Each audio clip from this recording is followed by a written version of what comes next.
जी बेटा, टाइम हो गया है, हम शुरू करते हैं लेक्चर।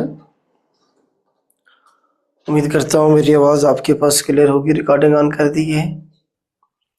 जी बेटा, ये हमने नॉर्थ अमेरिका पढ़ा है। कुछ बच्चे कह रहे थे कि सर इस तरह से हमें पिक्चर दिखाएं, उसमें हमें करवाएं। बेटा इसमें मैप बना हुआ है, फिर आप मैप बना नहीं सकेंगे। मुझे तो इशू नहीं है, मैं आपको इसमें जो है ना करवा सकता हूँ, लेकिन फिर आपको मज़ा नहीं आएगा। मेरे ख्याल से इंटरेक्टिव जो क्लास है वो भी नहीं हो पाएगी। लेकिन मैं फिर थोड़ा सा आपको दिखा देता हूँ मैप, आप लोग खुद भी देख सकते हैं। हमने जो मैप बनाया बेटा, ड्रैगन से रिजेंबल किया था। ये आपका मुंह बनाया था हमने ड्रैगन का, ठीक है, जिसे हमने ग्रीनलैंड का नाम दिया था। उसके बाद हमने धड़ बनाया था, ये छोटे छोटे, मैंने कहा था कि गर्दन में इस तरह से पर बना लें, आइलैंड्स हैं ये, ठीक है। उसके बाद कुछ हमने ये वाला पोर्शन देखा था। ये सारा हमारे पास क्या था, कनाडा था। कनाडा में ये जो हमारे पास है, ये है ये उडसन बे, ये जो आपको नजर आ रही है उडसन बे, ठीक है। इसी तरह से ये जो ब्लू कलर में है, ये सारा आपका यूएसए है, ये सारा आपका यूएसए है। और ये अलास्का है बेटा, जो हमने बनाया था इस तरह से। यहाँ पे अमेरिका की सबसे बड़ी रियासत जो रशिया, ये सामने रशिया आपको नजर आ रहा है, रशिया से जो हमने ली थी, ठीक है। और उसके बाद ये नीचे मैक्सिको, सारा ये मैक्सिको हमने बनाया था। ये मैंने आपको बताया था कि ये भी क्या है, ये मैक्सिको का हिस्सा है। ये सारा हमारे पास मैक्सिको है, ठीक है। इस तरह से हमने किया था। इधर हमारे पास पैसिफिक ओशन था, ये अटलांटिक ओशन था, और ये हमारे पास नॉर्थ है, तो यहाँ हमारे पास आर्कटिक ओशन था, ठीक है। यहाँ दो चीजें और ऐड कर लें आप, जो मैंने आपको नहीं करवाई। स्ट्रेट के हवाले से देखें जरा, तो जो हमारे पास स्ट्रेट्स, ये क्यूबा बना हुआ छोटा सा, यहाँ पे ये सारा क्या है, क्यूबा है। और ये अमेरिका की रियासत फ्लोरिडा है, इसके दरमियान बन रही है ऐसे तंग पट्टी जिसे कहते हैं फ्लोरिडा। क्यूबा और फ्लोरिडा के दरमियान में जो स्ट्रेट बनती है, वो फ्लोरिडा स्ट्रेट बनती है। यहाँ हमारे पास एक स्ट्रेट बनेगी पानी की तंग पट्टी, ये देखें ये वाली सारी, एक साइड कनाडा, दूसरी तरफ ग्रीनलैंड। तो इस स्ट्रेट को हम क्या कहेंगे, Davis Strait, Davis Davis Davis Strait. यहाँ हमने बनाई थी वही, हाँ जी, बेरंग स्ट्रेट हमने बनाई थी, ऑलरेडी हम डिस्कस कर चुके हुए हैं, ठीक है। तो ये मैप दिखाना थोड़ा सा मकसद था। बाकी हमारी जो क्लास है वो उसी बोर्ड पे होगी जो हम यूज कर रहे होते हैं, ठीक है बेटा। तो यहाँ करके आपको ये देखें, ये देखें बेटा किधर चला गया, ये देखें जरा। मैक्सिको के बाद देखें, ये देखें बेटा, थोड़ा सा आपको नजर आ रहा होगा, ये नीचे वाला पोर्शन देखें, यहाँ पे मैक्सिको एंड हो रहा है, ये देखें, ये मैक्सिको एंड हो गया। ये गल्फ ऑफ अमेरिका, आजकल इस पहले क्या नाम था इसका, गल्फ ऑफ मैक्सिको, ये सारा है देखिए बन रहा है। ये फ्लोरिडा रियासत आ रही है अमेरिका की, ये अमेरिका का ऊपर वाला हिस्सा, ये मैक्सिको। तीन साइडों में क्या है, पानी है, इधर से सिर्फ तीन साइडों पे लैंड है, देखिए एक साइड पे ये वाटर जा रहा है इधर से, ठीक है। अब इसमें आप ये देखें कि हमारे पास ये क्यूबा बनाया हुआ है हमने, ठीक है। ये बहामास छोटा सा, यहीं से वो हमने ट्रायंगल बनाई थी। ये जमैका है, यूसान बोल्ट का कंट्री ये एटी है, ये हमारे पास एटी है। आगे चलेंगे तो बारबाडोस और वेस्ट इंडीज के जज़ायर मौजूद है आगे, ठीक है। डोमिनियन रिपब्लिक है और यहीं पे साथ हमारे पास बारबाडोस है और बाकी जज़ायर इससे आगे थे। ये हमारे पास साथ सेंट्रल एशिया, बिगुअल, बिलाजे, ये देखें ये क्या है हमारे पास, बिलाजे। फिर ये हमारे पास हंडोरस और ये ग्वाटेमाला, ये ग्वाटेमाला है, देखें जरा, ये हमारे पास ग्वाटेमाला। बेलाजे, बिगुअल, ये बेलाजे, ये ग्वाटेमाला, ये एल सल्वाडोर, ये एल सल्वाडोर, ठीक है। फिर होनिको, ये हो से हंडोरस, ये नी से निकारागुआ और ये कास्टारिका, निकारागुआ। होनिको, हंडोरस, निकारागुआ और कास्टारिका। एंड पे ये बन रहा है ये हमारे पास है पनामा, ये कैरिबियन सी, यहाँ से ऐसे रास्ता बनाया गया था, इधर सारा क्या है पैसिफिक, पैसिफिक को और कैरिबियन को, पैसिफिक को और अटलांटिक को मिलाया गया था। ये जो 7 रियासतें हमने नीचे बनाई थी, फिर उसके बाद ये सारा साउथ अमेरिका, ये क्या साउथ अमेरिका शुरू हो जाएगा, ठीक है। कुछ आपको वाज़ेह हो गया? अच्छा, इसमें थोड़ा सा और मैं चलें आपको एक्सप्लेन करता हूं। ये देखें जरा, ये एक रियासत अमेरिका की मैंने कहा 48 रियासतें हैं, 50 रियासतें, 48 इकट्ठे हैं, 2 अलग हैं कि ये है, और दूसरी यो बिल्कुल पैसिफिक ओशन के अंदर छोटी सी रियासत है हवाई। 2 रियासत इसकी मेनलैंड से अलग हैं। फिर थोड़ा सा बड़ा करता हूँ, चले मजीद दोबारा से। ये देखें, ये 5 ग्रेट लेक्स हैं, 1 2 3 4 और ये 5 बॉर्डर बना रही है कनाडा और यूएसए के दरमियान। कनाडा और यूएसए के दरमियान में 5 ग्रेट लेक्स।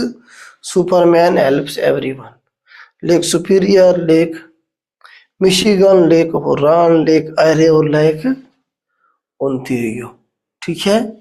समझ आ गई? यहीं से ये जो दरिया निकल रहा है ये और जाए गिरता है यहाँ सेंट लॉरेंस रिवर, जो हमने पढ़ा था। किधर गिरता है? अटलांटिक ओशन में गिरता है। तो उम्मीद करता हूँ थोड़ा सा ये आपको रिवाइज हो गया होगा। हाँ जी, कुछ चीजें आपको पिक्टोरियल फॉर्म में दिखाई गई, कुछ समझ आई? चलें ये ऑफ कर दें, इधर कैमरे को डाइवर्ट कर दें।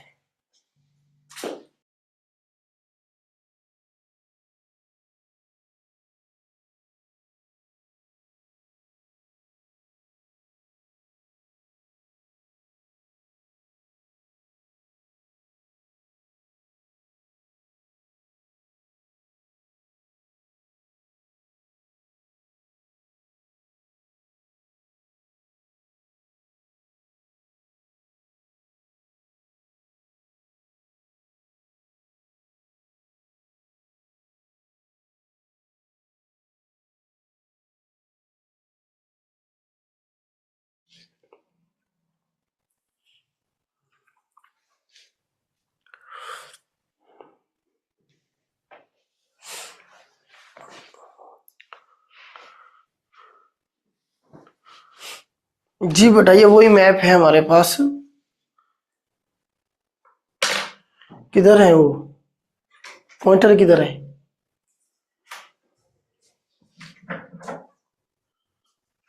मुझे बता दिया करें, मैं टाइम से ले आया करूंगा, आपको तो फुर्सत नहीं मिलती है।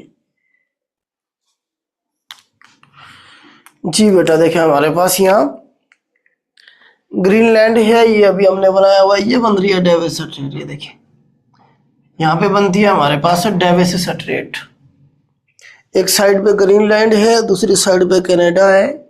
यहाँ हमने वो आर्कटिक ओशन बनाया था और नीचे हमने ये सारे का सारा अटलांटिक ओशन है। डेविस स्ट्रेट इसके बारे में आएगा। फ्लोरिडा स्ट्रेट हमने यहाँ बनानी है। एक साइड पे क्यूबा है और दूसरी साइड पे उसकी रियासत फ्लोरिडा है। फ्लोरिडा स्ट्रेट, यहाँ हमने बेरंग स्ट्रेट बनाई थी। 3 स्ट्रेट हमने यहाँ डिस्कस की है। ठीक हो गया, इसे मैं रेस करता हूँ जहाँ हमने कल अपनी स्टोरी छोड़ी थी, आज वहीं से इसे हम आगे लेके चलेंगे। 1 मिनट बेटा रुक जाएं, मैं ये रेस कर दूं। और फिर जो है आगे चलते हैं। जी आप लोगों की तैयारी कैसी जा रही है बेटा?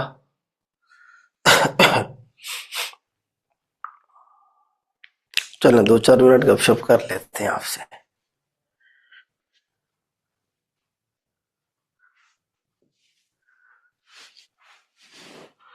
जी बेटा, हम इसलिए मैप बनाते हैं ताकि आपको थोड़ा सा ना मैप याद रह जाए, इसीलिए कोशिश करता हूँ आपसे बनवाता हूँ मैप। उससे ये है कि जब आप अपने हाथों से कोई चीज बनाते हैं वो आपको भूलती नहीं है, देर तक याद रह जाती है।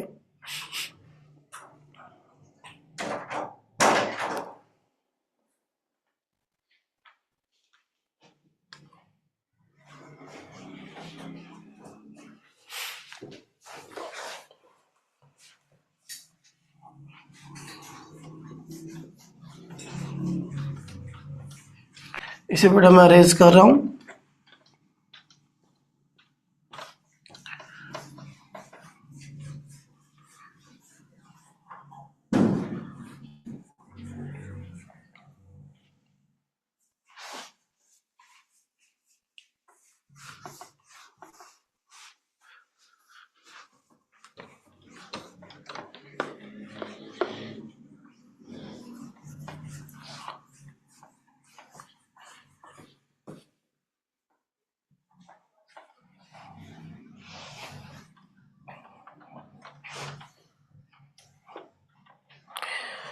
चलो बेटा, तो हम यूएसए को मेन डिस्कस कर रहे हैं, उसके आप हेडिंग बेशक हिस्ट्री ऑफ यूएसए भी कह सकते हैं, यूएसए हिस्ट्री भी कह सकते हैं आप।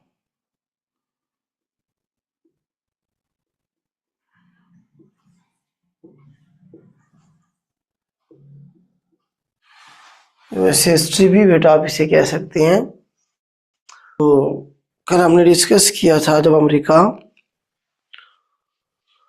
जो है 1800 तक कर लिया था हमने। हाँ, हमने डिस्कस कर रहे थे कि जो फर्स्ट कैपिटल था इनका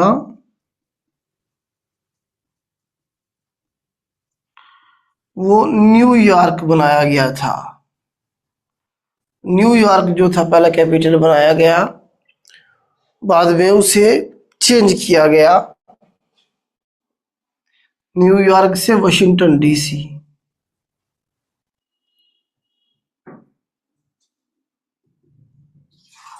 डीसी का मतलब है डिस्ट्रिक्ट ऑफ कोलंबिया। तो अगर इसे देखें हम प्रॉपर इसकी डेट शिफ्ट करने की, तो 1790 और इसे लिखे 1800। दरमियाने वाले 10 साल किधर गए? 10 साल गए जी। अभी ये बनेगा, बिल्डिंग बनेगी, उसके बाद शिफ्ट किया जाएगा। मतलब ऐलान कर दिया था 1790 के अंदर, लेकिन 10 साल इन्होंने फिलाडेल्फिया को जो है ना अपना कैपिटल रखा। 1790 से लेके 1800 तक वहां ये इन्होंने अपना जो कारनामा, मतलब जो अमूर हुकूमत थे वहां बैठ के इन्होंने चलाए। 1800 में प्रॉपर वाशिंगटन डीसी के अंदर शिफ्ट कर दिया गया। वाशिंगटन डीसी में जो व्हाइट हाउस है, व्हाइट हाउस जो ऐसी कंस्ट्रक्शन 1792 में शुरू हो गई थी और 1800 में मुकम्मल हो गई थी। व्हाइट हाउस का पुराना नाम था प्रेसिडेंशियल हाउस।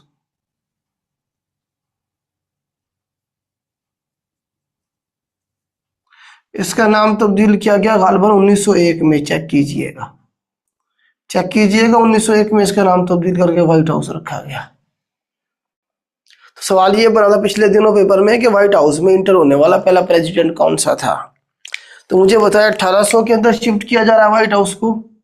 1800 में कौन बैठा हुआ था? जॉन एडम बैठा हुआ था। जॉन एडम साहब थे उस वक्त प्रेसिडेंट। पहला प्रेसिडेंट जो व्हाइट हाउस में इंटर हुआ जॉन एडम हो जाएगा बेटा हमारे पास। ठीक है, ये थोड़ा सा हम देख रहे थे, इससे आगे हम चलेंगे। अब अमेरिका ने देखिए अपने आप को क्या कर लिया जी, बन गया, आजादी मिल गई, स्ट्रक्चर बन गया, गवर्नमेंट अब चलना शुरू हो गई। अब अमेरिका अपने आप को एक्सपेंड करना शुरू करेगा। हम देखेंगे कैसे सुपर पावर बनता है ये। अमेरिका अपने आप को एक्सपैंड करेगा। सबसे पहले आप ये देखें कि लुजियानिया जो स्टेट से है, लुजियानिया जो स्टेट है ये इसने खरीदी किससे? फ्रांस से। कब? 1803 की ये बात है। 1803 की बात है। साल अगर देखेंगे तो इसका साल है ये 1803, ठीक है। फ्रांस से खरीदी रियासत इन्होंने कौन सी जी? लुजियानिया। उसके बाद स्पेन से एक रियासत ये छीनेंगे, स्पेन से फ्लोरिडा, बल्कि इसे आपने खरीदी थी स्पेन से जो रियासत फ्लोरिडा खरीदी इसने कब? 1819 के अंदर। आगे इसके बाद कुछ रियासतें छीनेंगे आगे चल के, वो आगे चल के हम डिस्कस करेंगे, ठीक है जी। तो ये जो फ्लोरिडा है ये खरीदी थी, लेकिन खरीदी किससे? स्पेन से। स्पेन के भी तो कुछ रियासतों में कुछ इलाकों में कब्जा था 1819 की ये बात है। आगे चल के स्पेन से और भी कुछ रियासतें छीनी जाएंगी, वो आगे चल के डिस्कस करेंगे, ठीक है। वो अपना जो वॉल्यूम है, अपना जो साइज है बढ़ाना शुरू कर दिया, रियासतें बढ़ना शुरू हो गई। आगे चल के टेक्सास रियासत के बारे में थोड़ा सा देख लेते हैं, चलिए इधर लिख देते हैं। टेक्सास, टेक्सास जो स्टेट है बेटा, इंपॉर्टेंट स्टेट है यूएसए की, ये मेक्सिको से अलग होती है 1835 के अंदर। किससे? मेक्सिको से अलग होती है, मेक्सिको के साथ ही है ना, बॉर्डर के पास है, उससे अलग होती है। आगे चल के 1845 में ये अमेरिका को कहते हैं जी आप हमें शामिल कर लो। 1845 के अंदर ये अमेरिका में शामिल होने की एप्लीकेशन दे देते हैं मेक्सिको वाले, ये टेक्सास रियासत वाले। अब इस बात पे मेक्सिको को गुस्सा आ जाएगा, मेक्सिको लड़ पड़ेगा, जंग शुरू हो जाएगी। इसे कहेंगे मेक्सिको अमेरिकन वार, इसे मैनेज करता हूँ। मेक्सिको अमेरिकन वार के बारे में थोड़ा सा हम देख लेते हैं, एक दो सवाल बन जाते हैं यहाँ भी। जी, मेक्सिको अमेरिकन वार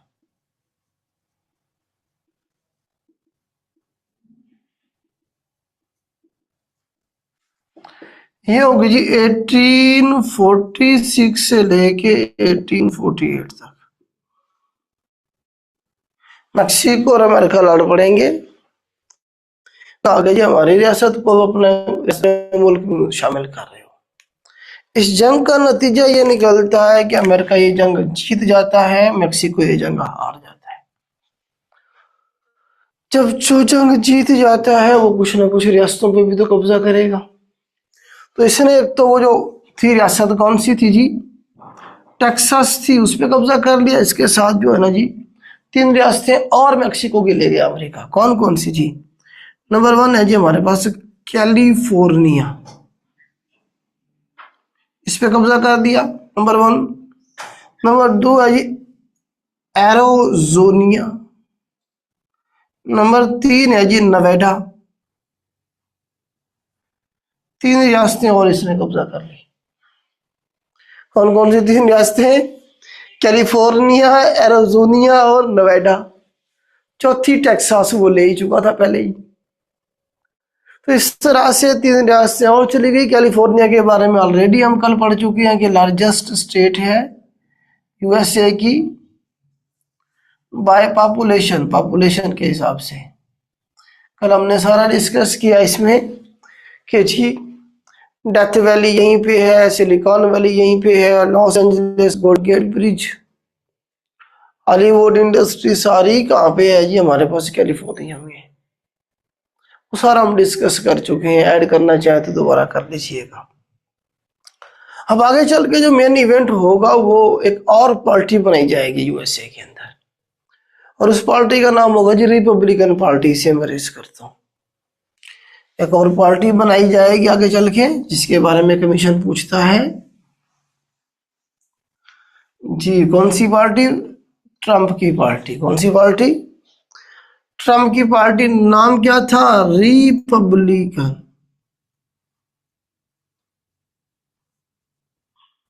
इसकी बुनियाद कब रखी गई? 1854 के अंदर। रिपब्लिकन पार्टी की बुनियाद कब रखी गई? 1854 के अंदर। किसने रखी? Alexander Hamilton.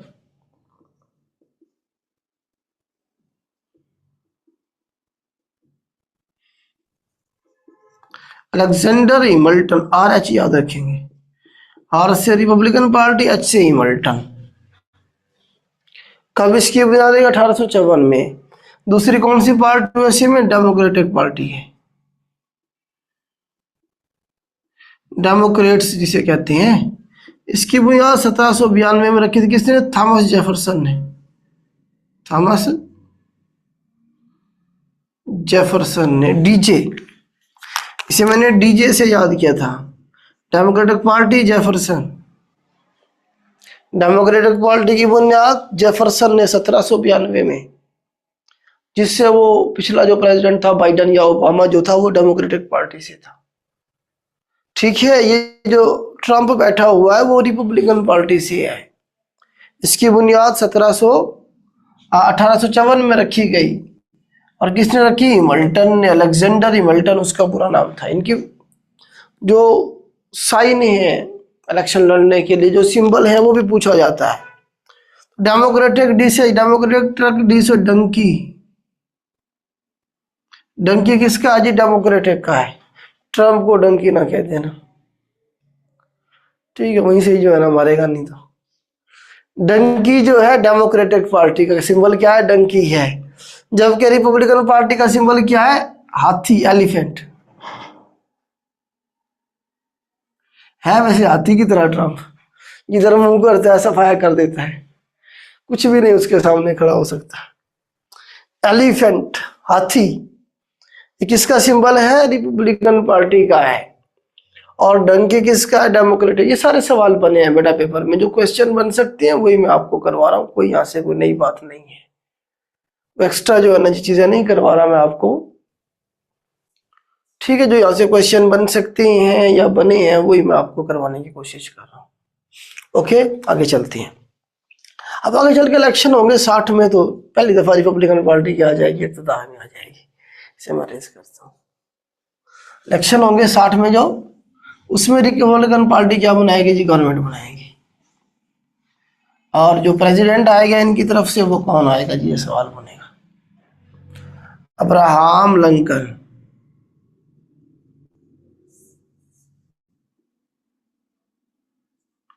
अब्राहम लिंकन साहब जो हैं 1860 में जो इलेक्शन होंगे उसमें जो है ना जी क्या करेंगे जी? रिपब्लिकन पार्टी जीत जाती है और वो अपनी तरफ से जो प्रेसिडेंट नॉमिनेट करते हैं इब्राहिम लिंकन को करती है।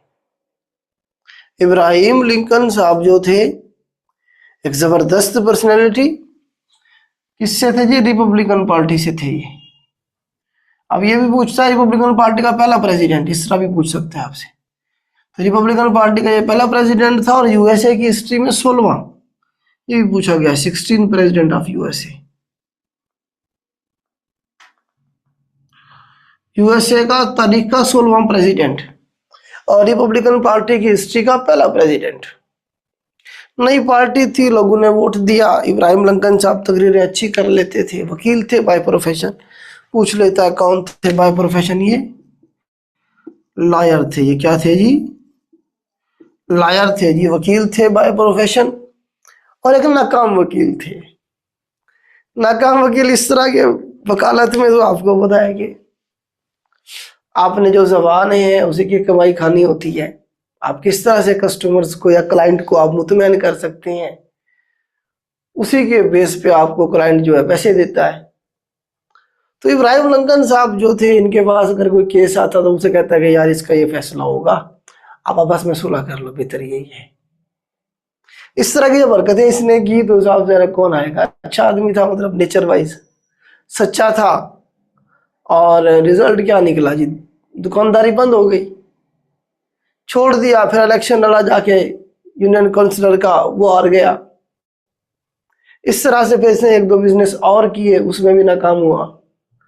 अल्टीमेटली इसने फिर इलेक्शन लड़ा, जीत गया। ठीक है, इस तरह से जो है ना जी लिंकन साहब तकरीरें बहुत अच्छी किया करते थे खान साहब की तरह। तो इलेक्शन भी जीत गई पार्टी और उन्होंने क्या किया? उन्होंने कहा जी हमारा प्रेसिडेंट यही होगा, नॉमिनेट कर दिया। लेकिन क्या थे? एंटी स्लेवरी थे। क्या थे जी? इब्राहिम लिंकन साहब क्या थे जी?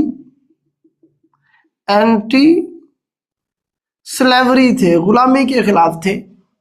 सिविल जंग करवा दी अमेरिका में। क्या होगा कि ये लिखे जाना civil war, civil war in USA. कब की बात है जी? ये 1861 में शुरू करवाई इसने, 1865 तक चली। अमेरिका में क्या होगा जी? सिविल वार शुरू हो गई, लोग लड़ पड़े आपस में।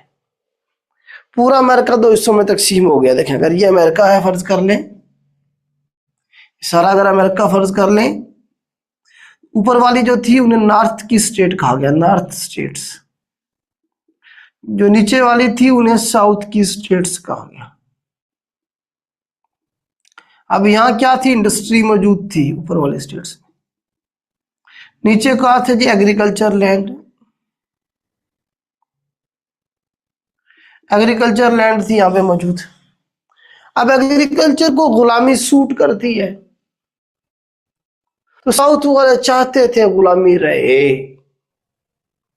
नॉर्थ वाले को इंडस्ट्री में कोई काम करने वाले बंदा नहीं लगता था। सारे तो जब किसान यहाँ होंगे मौजूद, फोर्स जो होगी लेबर फोर्स जमीनों पर बाउंडेड होगी, तो फिर इंडस्ट्री में कौन काम करेगा? नॉर्थ वाले खिलाफ थे गुलामी के, साउथ वाले हक में थे। तो इसने जब पार्लियामेंट में कानून पेश किया जी मैं स्लेवरी को खत्म कर रहा हूं, तो साउथ की जो रियासतें थी उन्होंने बगावत कर दी। उन्होंने कहा जी हम अमेरिका का हिस्सा ही नहीं है, अमेरिका से निकल गए बाहर। ये वारलॉर्ड्स थे, अपनी अपनी उनकी आर्मी थी, बहुत बड़ी बड़ी उन्होंने रखी हुई थी। जो साउथ की स्टेट थी उन्होंने अमेरिका का हिस्सा होने से इनकार कर दिया था। अब इब्राहिम लिंकन के लिए इम्तिहान था ये कि किस तरह से फेडरेशन को जो है इकट्ठे रख सके दोबारा से। तो जब ये लड़ पड़े, जंग शुरू हो गई, तो उन्होंने भी जंग लड़ी नॉर्थ वालों। अमेरिका इब्राहिम लिंकन किन साथ होगा? नॉर्थ के स्टेट्स के साथ होगा। तो उसके बाद जंग जब शुरू हुई तो आहिस्ता आहिस्ता जो इब्राहिम लिंकन की फौज थी उसने कंट्रोल हासिल करना शुरू कर दिया, और 65 में मुकम्मल तौर पर कंट्रोल हो गया। एक एक करके सारे वारलॉर्ड्स जो थे उन्होंने सरेंडर कर दिया। 65 में ये कामयाब हुआ, फतह हुआ, और इस तरह इसने अमेरिका में से मुकम्मल तौर पर स्लेवरी को, गुलामी को खत्म कर दिया। ये इसका कारनामा था। सिविल वॉर का सवाल बनेगा।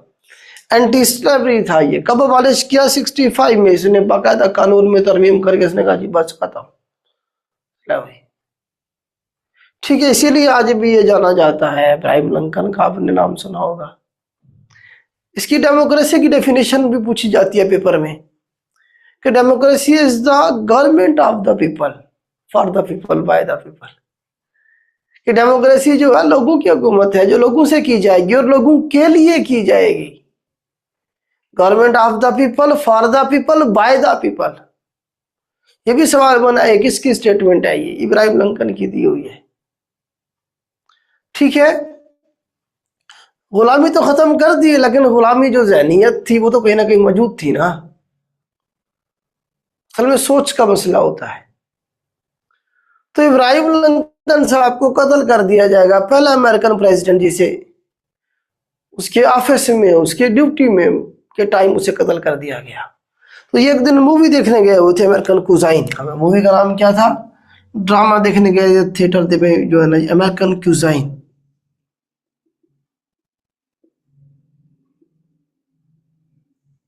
American cuisine, CUCINE, cuisine. Cuisine की स्पेलिंग देख लीजिएगा, CUSINE। चले, अमेरिकन क्यूजाइन ड्रामा था, वो देखने थिएटर में मौजूद था। तो वहीं से ही कहते हैं जब निकल रहा था एक बंदे ने गोली मारी और इसे मार दिया। अपने इमोशनों के साथ हमेशा से यही होता आया है। हमको मतलब है कि पाकिस्तान में सिर्फ ऐसे नहीं होता, पूरी दुनिया में ही ऐसे तकरीबन होता है। हमारे मुल्क में कुछ ज्यादा होता है, बस इतना सा फर्क है। ठीक है, तो लिंकन साहब को गोली मार दी गई। इन्होंने हमारी साहब जरा वही दुश्मन थे जिनके खिलाफ जंग लड़ी इसने, जो गुलामी को खत्म किया। और कौन था इसका दुश्मन? ठीक है, जिस तरह से लिंकन साहब की जो स्टोरी है वो क्लोज होगी। तो ये दो चार सवाल बनेंगे इनके हवाले से। 16वां प्रेसिडेंट है, बार बार पूछता है। रिपब्लिकन पार्टी का पहला प्रेसिडेंट था ये। ठीक है, इसे मैं रेस करता हूं। उसके बाद हमारे पास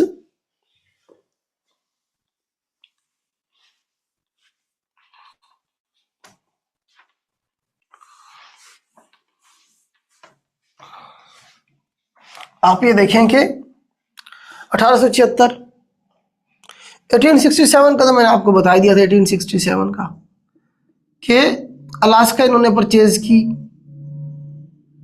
कितने में, $7.2 मिलियन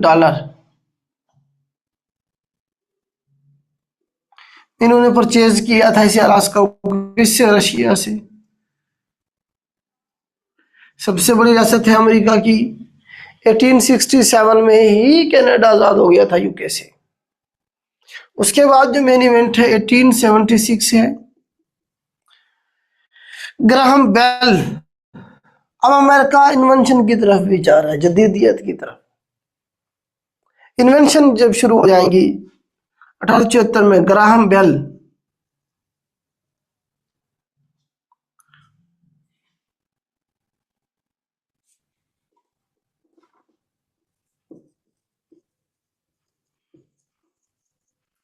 इसने टेलीफोन इजाद कर दिया था। इसने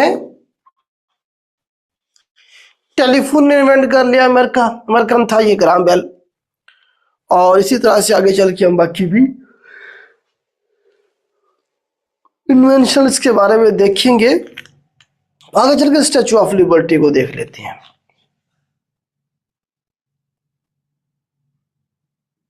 स्टैचू ऑफ लिबर्टी 1886 किसने दिया? फ्रांस ने दिया।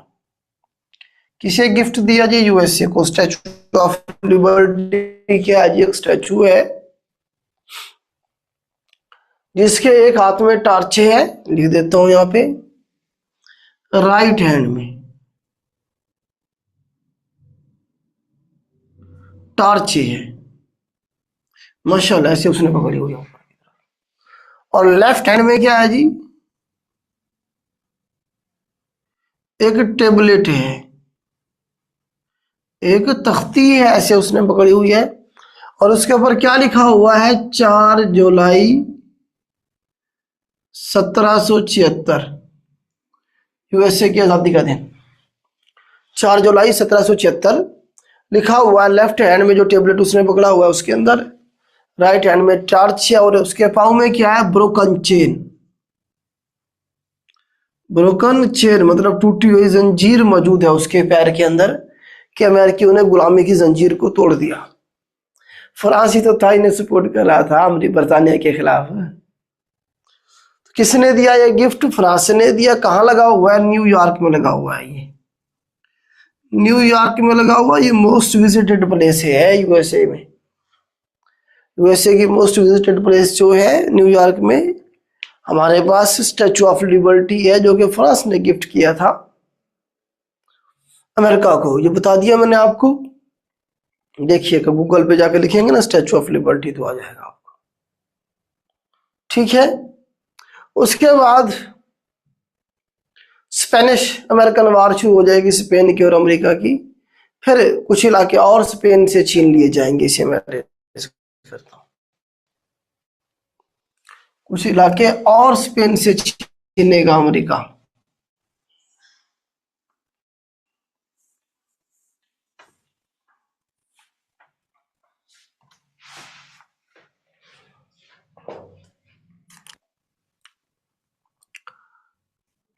स्पेनिश अमेरिकन वार 1898 का साल है जी। स्पेन हार जाएगा, अमेरिका जीत जाएगा। हवाई का इलाका कौन सा? हवाई की जो रियासत है ये अमेरिका ने 1898 में छीनी। और साथ में है पेट्रोरिका। पेट्रोरिका जो बरमुदा ट्रायंगल में आ रहा था, ये भी 1898 में छीनी। 1898 में छीन ली यूएसए ने। किससे? दोनों स्पेन से छीनी गई हैं। इससे बाद में अमेरिका ने अपनी रियासत बना लिया 1959 के अंदर। ये आखिरी रियासत का हिस्सा बनी हवाई। सवाल बनता है, इंटरव्यू में भी बना है, मुझसे खुद पूछा गया है कि जो आखिरी रियासत अमेरिका की जिसने अमेरिका को ज्वाइन किया, कितनी स्टेट्स हैं अमेरिका की? 50। तो इसे आप 50वीं रियासत कह सकती हैं जो अमेरिका का हिस्सा बनी। हवाई इससे पहले कौन सी बनी थी? अलास्का बनी थी। अलास्का भी 1959 में बनी। अलास्का देखें, किसी मुल्क पे कब्जा कर लेना और बाकायदा उसे अपने मुल्क में शामिल करना रियासत के तौर पे, दोनों में फर्क है। कब्जा हो गया 1898 में, अलास्का ले लिया 1867 में, 67 में, लेकिन बाकायदा वो रियासत का दर्जा दिया गया उन्हें, अपने मुल्क में रियासत के तौर पे ऐड किया गया 1959। दोनों डेट में फर्क है, कभी ये ना समझना कि ये सारी कैसे हो, दोनों अलग अलग डेट है। ठीक है। इसी साल जो है एक और इलाका जापान से भी, गुआम के आइलैंड 1898 में जो है ना इन्होंने जापान से छीन लिए थे। जापान से गुआम के जो आइलैंड आज भी अमेरिका के पास हैं, गुआम के आइलैंड जहाँ पे अमेरिका की था। ये अब पैक्टोरिक और गुआम की रियासत नहीं की, लेकिन उनकी टेरिटरी है जो उसे अमेरिका गवर्न करता है। इस तरह से आप कह सकते हैं। हाँ जी बताइएगा, यहां तक हो गया क्लियर? यहां तक क्लियर है बेटा? फिर मैं आगे चलता हूं।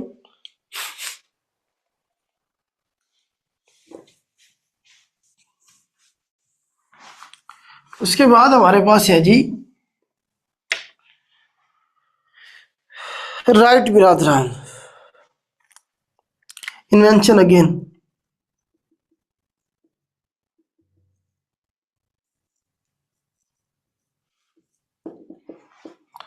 1904 में, 1903 में बोल के 1903 के अंदर इन्होंने जहाज बना दिए थे पहली दफा। राइट बिरादरान दो भाई थे, इन्होंने क्या बनाया जी? जहाज बना दिया। ये भी अमेरिकन इन्वेंशन की तरफ जा रहा है बाकायदा। ठीक है।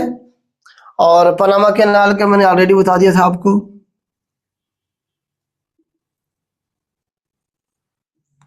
पनामा कैनाल का ऑलरेडी बता दिया, 1904 में इसकी कंस्ट्रक्शन शुरू हुई, 1914 में खत्म हो गई। मतलब 14 में बना था। पनामा कैनाल कब बनाई गई? 1914 में। लेंथ कितनी है इसकी? 82 किलोमीटर। 80 किलोमीटर कहे आपको, 82 किलोमीटर कहे, एक ही बात है, थोड़ा बहुत फर्क होता है। ठीक है। पनामा कैनाल, यहां से कितनी ट्रेड होती है दुनिया की? 5% ट्रेड होती है दुनिया की यहां से।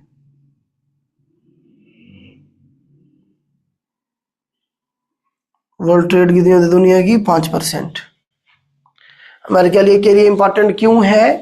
क्योंकि अमेरिका की खुद की ट्रेड हवाई के लिए या फिर अलास्का के लिए यहीं से होती है, और दुनिया की ट्रेड भी यहीं से होती है। ठीक है। और उसके बाद आप देखें कि हमारे पास और क्या हो सकता है यहाँ। ठीक है, बस ये काफी है पनामा के हवाले से। उसके बाद जो मेन इंसिडेंट है वो हमारे पास, अच्छा पनामा के हैंडओवर कब किया गया, भी सवाल बनता है। 1999 में इसे पनामा कंट्री के हवाले किया गया, पनामा के नाम। जिस तरह से सी पैक को देखे ना आप, CPEC 2015 में शुरू हुआ प्रोजेक्ट, 2030 में मुकम्मल हो जाएगा। लेकिन ये चाइना के पास रहेगा कब तक? पाकिस्तान के हैंडओवर कब किया जाएगा? 2047 में। ये भी तीनों सवाल बने हैं। 2047 तक ये CPEC जो है ये चाइना के कंट्रोल में रहेगा, हमारे हैंडओवर किया जाएगा 47 में। ठीक है। तो इसी तरह से पूछता है कब शुरू किया गया प्रोजेक्ट, मुकम्मल कब होगा, कितने बिलियन डॉलर का है? सी पैक 62 बिलियन डॉलर का है, ये बिलियन डॉलर का है ये प्रोजेक्ट है। चलें इसे मैं रेस करता हूं। नेक्स्ट जो मेन इंसिडेंट है वो होगा जी हमारे पास वर्ल्ड वॉर फर्स्ट, पहली जंग अजीम। पहली जंग अजीम। अच्छा, कुछ बच्चों का शायद आज पहले दिन होगा, तो बेटा पिछला लेक्चर उन्हें मिल जाएगा। दूसरा, कुछ चीजें पिछले लेक्चर की हमें है उन्हें साथ कनेक्ट करके चल रहे हैं, परेशान ना हो, पिछला लेक्चर जब आप कवर करेंगे तो आपको हो जाएगा क्लियर। ठीक है, वर्ल्ड वॉर फर्स्ट जी इसका साल है जी, क्योंकि अमेरिका की इसमें इन्वॉल्वमेंट थी ना, इसीलिए डिस्कस कर रहे हैं इसे। हाँ जी, तो 1914 में ये शुरू हुई और 1918 तक ये चलेगी। पूछता है इसमें अमेरिका का प्रेसिडेंट कौन था इस दौरान, तो इस दौरान यूएसए का प्रेसिडेंट था वुडरो विल्सन। वुडरो विल्सन था जी इस वक्त यूएसए का president most of the time. पूरी दुनिया दो हिस्सों में बट गई थी। वर्ल्ड वॉर फर्स्ट क्या थी, वह ये था कि ऑस्ट्रिया का शहजादा फर्डिनेंड, ऑस्ट्रिया का शहजादा फर्डिनेंड जो था ये गया हुआ था साराजीवो। साराजीवो, साराजीवो कैपिटल है किसका जी, बुसिनिया का है। बुसिनिया का कैपिटल साराजीवो, बुसिनिया का कैपिटल है साराजीवो। बुसिनिया लिख रहे हैं, बुसिनिया की हेडिंग दे लें बेटा, बुसिनिया की। हाँ बुसिनिया ठीक है। सराजीवो गया हुआ था कौन, फर्डिनेंड। फर्डिनेंड साहब गए हुए थे, शहजादा था उनका फर्डिनेंड किसका, ऑस्ट्रिया का। ऑस्ट्रियो हंगेरियन एम्पायर उस वक्त की ये बात है। तो इसे कत्ल कर दिया गया, फर्डिनेंड साहब को कत्ल कर दिया गया, मार दिया गया। कहाँ, सराजीवो में। कहाँ मार दिया गया, सराजीवो के अंदर। तो ऑस्ट्रिया क्या करेगा, अपने शहजादे का बदला लेने के लिए अटैक कर देगा किस पे, बुसिनिया पे। बुसिनिया का मुआहदा था किसके साथ, फ्रांस के साथ। इसकी हेल्प के लिए फ्रांस आया, फिर यूके आया, फिर इसकी हेल्प के लिए जो है ना यूएसए भी आएगा, और फिर रशिया भी आएगा। ये सारे मुल्क एक साइड पे हो गए, मेन मेन मुल्क यही थे। अच्छा, इनके इटली भी इन्हीं के साथ था, इटली भी था, जापान भी किसी हद तक यही था, इनके साथ था। लेकिन जापान का इतना ज्यादा रोल नहीं था, लेकिन तकरीबन जो है ना ये सारे एक साइड पे इकट्ठे हो गए थे। अच्छा, इन्हें कहा गया था अलाइड पावर। इन्हें क्या कहा गया, अलाइड पावर कहा गया। दूसरी साइड पे थी सेंट्रल पावर।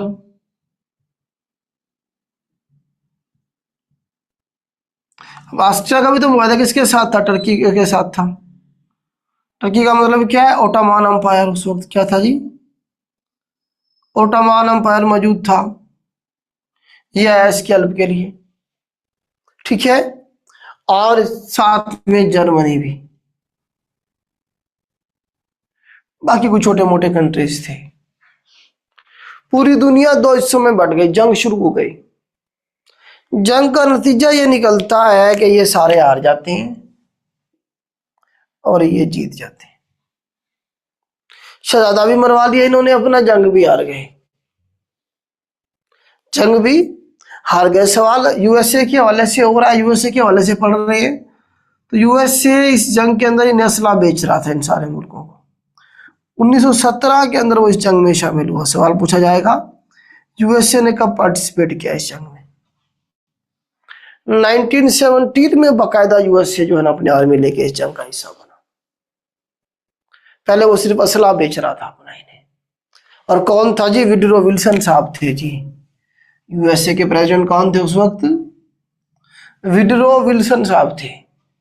अब विल्सन साहब ने जो है ना जी मार भी दिया, जंग भी जीत ली, मुल्क भी तबाह कर दिए, और उसके बाद डंडोरा पीटना भी शुरू करा जी। बड़ा जुल्म हो गया जी, पूरी दुनिया आपस में लड़ पड़ी, बड़ा जुल्म हो गया, लोग मारे गए जी। तो हमें क्या करना चाहिए, कोई ऐसी ऑर्गेनाइजेशन बनानी चाहिए जो कि दोबारा से इतनी बड़ी जंग को होने से रोके।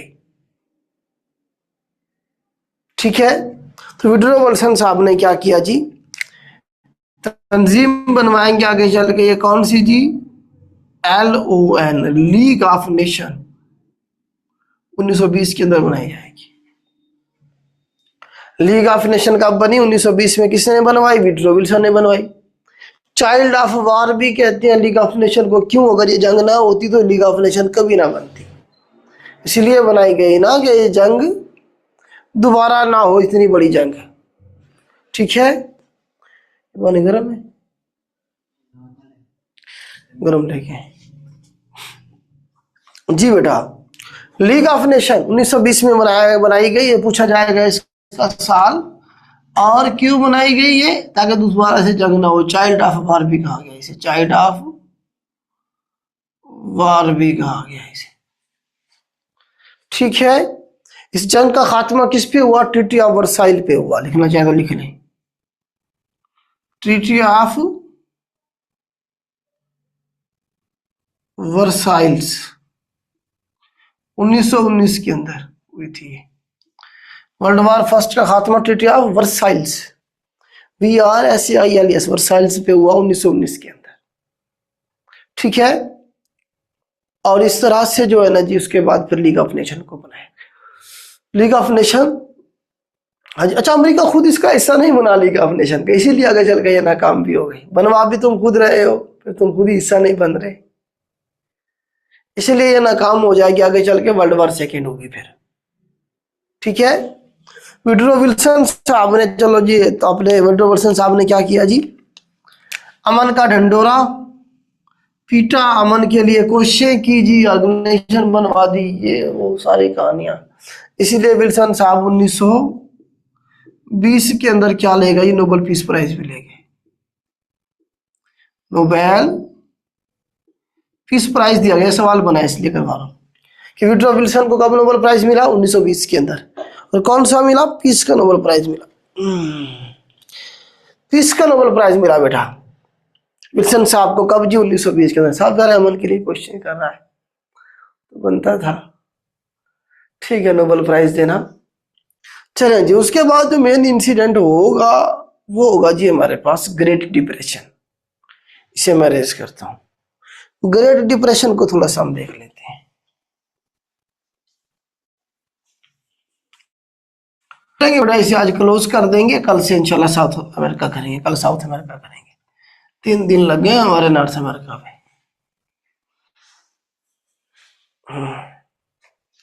हाँ जी, ग्रेट डिप्रेशन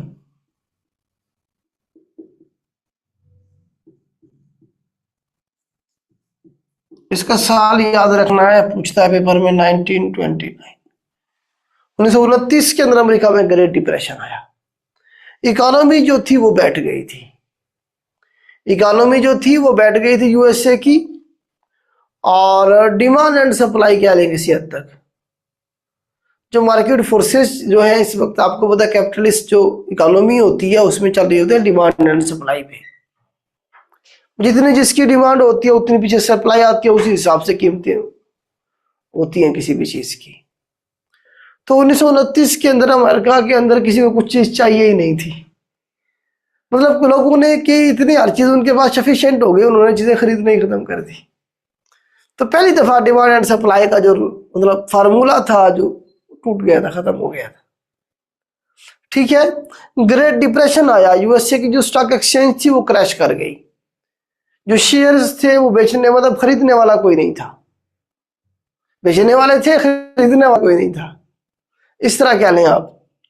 तो 1929 के अंदर ग्रेट डिप्रेशन में क्या हुआ? अमेरिका की जो वॉल स्ट्रीट, मैंने आपको बताया उनकी क्या स्टॉक एक्सचेंज है वॉल स्ट्रीट। वॉल स्ट्रीट देखिए, स्टॉक एक्सचेंज जो न्यूयॉर्क स्टॉक एक्सचेंज भी कहते हैं, न्यूयॉर्क में है वॉल स्ट्रीट जो है इनकी।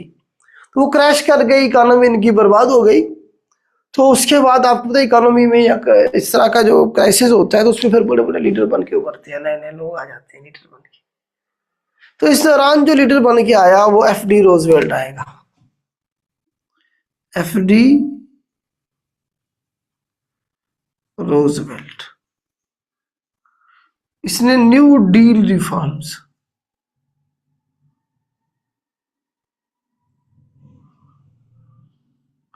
का नारा लगाया 1933 में। जो आपको 100 डेज प्लान है खान साहब ने जो दिया था पहली दफा पाकिस्तान की तारीख में, वो यहीं से कॉपी किया गया था। तारीख में पहली बार 100 डेज प्लान जो था वो एफडी रोजवेल्ट ने दिया था। पहले 100 दिन में मैं ये करूंगा। ठीक है। न्यू डील रिफॉर्म्स को इसने 3R कहा था, 3R के नाम से मशहूर हो गया था इसके जो रिफॉर्म्स थी। इसने सबसे पहले क्या कहा 3R में? पहला आर थे, 3R है ना। पहले आर में इसने क्या कहा कि हम जो रिलीफ देंगे। इसके बाद इनके पास जो पैसे थे गवर्नमेंट के पास, इसने कहा वो भी क्या कर दो, स्पेंड कर दो, लोगों पे स्पेंडिंग्स बढ़ा दो। ठीक है। पहला आर रिलीफ। दूसरा हमारे पास जो आर है वो है रिफॉर्म्स। हम रिफॉर्म्स करेंगे, अपनी इकोनॉमी को दोबारा से सेट करेंगे। तीसरा जो हमारे पास आर बनेगा वो रिकवर है, जो डैमेज हुआ है उसे रिकवर करेंगे। इस तरह से इस बंदे ने दोबारा से इकोनॉमी को खड़ा किया। ये तकरीर अच्छी कर लेता था 1933 से लेके 1945 तक ये यूएसए का प्रेसिडेंट रहेगा। 32वां प्रेसिडेंट था ये। पूछेगा पेपर में कौन से नंबर का प्रेसिडेंट था ये? 32वें नंबर का प्रेसिडेंट था, 32th। बार बार पूछेगा आपसे। लॉन्गेस्ट टेन्योर है जी इसका as a president. As a president इसका सबसे लंबा टेन्योर है जी एफडी रोजवेल्ट का। और आप ये देखें कि अमेरिका की हिस्ट्री में वाहिद प्रेसिडेंट जो 4 दफा बना, 3 दफा नहीं 4 दफा बना ये। उसके बाद उन्होंने कहा जी बस 2 दफा ही काफी है हमें। ठीक है।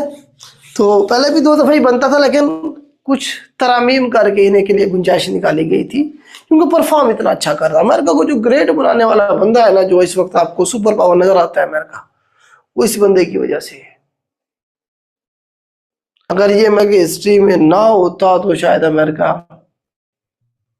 आज दुनिया को लीड भी ना कर रहा हो। तो आपको बताता हूं कैसे। ठीक। तो इसने गिरी हुई इकोनॉमी को खड़ा किया, इस वजह से लोगों में इसकी रिस्पेक्ट ज्यादा थी। फिर इसने जो पैसा था गवर्नमेंट के पास बचा हुआ, वो भी इसने लोगों के ऊपर खर्च कर दिया, स्पेंडिंग पे लगा दिया, इन्वेस्ट कर दिया। अब इन्वेस्टमेंट को वापस आने में टाइम लगता है, 5-7 साल लग जाते हैं। जो आप लोगों पे इन्वेस्ट करते हैं, इदारों पे इन्वेस्ट करते हैं, उसकी जो रिकवरी है वो फौरन नहीं आती, 5-7 सालों के बाद आती है उसकी रिकवरी। 5-7 सालों के बाद रिकवरी इसकी आनी शुरू होगी। तो फिर अमेरिका का रेट, शुरू में लोगों ने कहा कि ये नाकाम हो गया, फ्लॉप हो गया, इसने जो पैसा लगाया वो भी ज़ाया हो गया। लेकिन वो आहिस्ता आहिस्ता जो है ना, जब वो जो इसने लगाया था जब वो मेच्योर हुआ सारे, तो उसके बाद फिर रिकवरी होना शुरू हुई। है जी। एफडी रोजवेल्ट से मैं रेस कर देता हूँ, थोड़ा सा मैं और बताता हूँ आपको इसके बारे में। ग्रेट डिप्रेशन के दौरान ये आया था। तो इसने जो कारनामे सर अंजाम दिए, एफडी रोजवेल्ट। अच्छा, रोजवेल्ट होटल भी है हमारी पीआईए की अमेरिका के अंदर, उसके बारे में पूछ लेता है कि रोजवेल्ट होटल जो है पाकिस्तान की वो किधर है? अमेरिका में है। पीआईए जब कभी मुनाफा कमाया करता था तो पीआईए ने पैसा निकाल के होटल पे इन्वेस्ट किया था। आजकल जिसे बेचने की बात हो रही है, आजकल में बेच दिया जाएगा उसे। ठीक है। आजकल तो खसारे में जा रहा है ना पीआईए।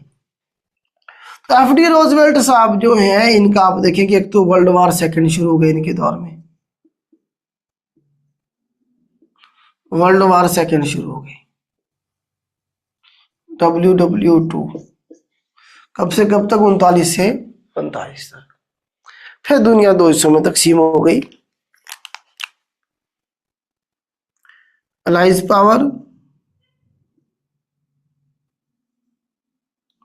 अलाइड पावर और एक्सिस पावर। इस बार जर्मनी में कौन आया हुआ था? हिटलर साहब आए हुए थे। हिटलर साहब आए हुए थे जी। हिटलर साहब चाह रहे थे कि पूरी दुनिया में मेरा कंट्रोल, इसलिए इसने जर्मनी पे अटैक कर दिया। हिटलर जर्मनी का तो था, इसने पोलैंड पे अटैक किया था। इसने क्या किया जी? पोलैंड, हिटलर के जर्मनी के साथ है पोलैंड का इलाका, कंट्री। जर्मनी ने, हिटलर ने पोलैंड पे हमला कर दिया। पोलैंड की हेल्प के लिए फ्रांस आया आगे, फ्रांस के साथ यूके आएगा, फिर यूएसए आएगा, फिर रशिया भी आ जाएगा। जर्मनी के साथ इटली आएगा, इटली के साथ जापान आएगा। 3 मुल्क यही लिखे बस। दोनों फिर लड़ पड़े। जो लीग ऑफ नेशन थी वो नाकाम हो गई इसे रुकवाने में। क्यों नाकाम हुई? क्योंकि अमेरिका खुद उसका हिस्सा ही नहीं था। हिटलर साहब बैठे हुए थे जर्मनी में। हिटलर के बारे में 2-3 सवाल बनेंगे। एक तो इसकी पार्टी का नाम Nazi party, NAZI, Nazi party. इसकी पार्टी का नाम नाजी पार्टी था। ठीक है, ये चाहता था पूरे यूरोप पे मेरा कंट्रोल हो। फाशिस्ट लीडर दुनिया में 2 गुजरे हैं जिनके बारे में जिन दुनिया फाशिस्ट लीडर कहती है, जो कहे जी बस मैं आले ना लूं, बस बाकी पूरी दुनिया मेरी गुलामी के लिए पैदा हुई है। फाशिज्म से निकला ये लफ्ज। खान साहब मोदी को अक्सर कहा करते थे कि फाशिस्ट लीडर है, मुसलमानों को मार रहा है, मुसलमानों पर जुल्म करता है। ठीक है, तारीख में जिन्हें दुनिया कहती है फाशिस्ट लीडर और भी बहुत सारे हैं वैसे, लेकिन दुनिया में जिनके बारे में पेपर में पूछा जाएगा, एक तो हिटलर है और दूसरा मुसोलिनी, इटली का जो था उस वक्त कौन था? मुसोलिनी था। मुसोलिनी इटली का था ये। अब इसे इटली का प्रेसिडेंट कह लें या उनका बादशाह कह लें। तो ये दोनों इकट्ठे थे। ठीक है, इन दोनों को फाशिस्ट लीडर कहा जाता है। नाजी पार्टी इसकी पार्टी का नाम था। इसकी किताब के बारे में पूछा गया, हिटलर की किताब का नाम मेन कैंप। इंग्लिश में कहते हैं, जर्मन में कहते हैं मेन कैंप, इंग्लिश में माई स्ट्रगल। इसकी किताब का नाम क्या है? माई स्ट्रगल, मेरी जिद्दोजहद। जर्मन में मेन कैंप से कहेंगे। इसकी स्ट्रगल के बारे में मैं आपको बताऊं हिटलर की, कि वर्ल्ड वॉर फर्स्ट के दौरान ये जो साहब है ये आर्मी का हिस्सा थे। बेसिकली ये ऑस्ट्रिया से थे। ये भी पूछता है कहां से थे हिटलर? ऑस्ट्रिया से था ये, फिर जर्मनी चला गया।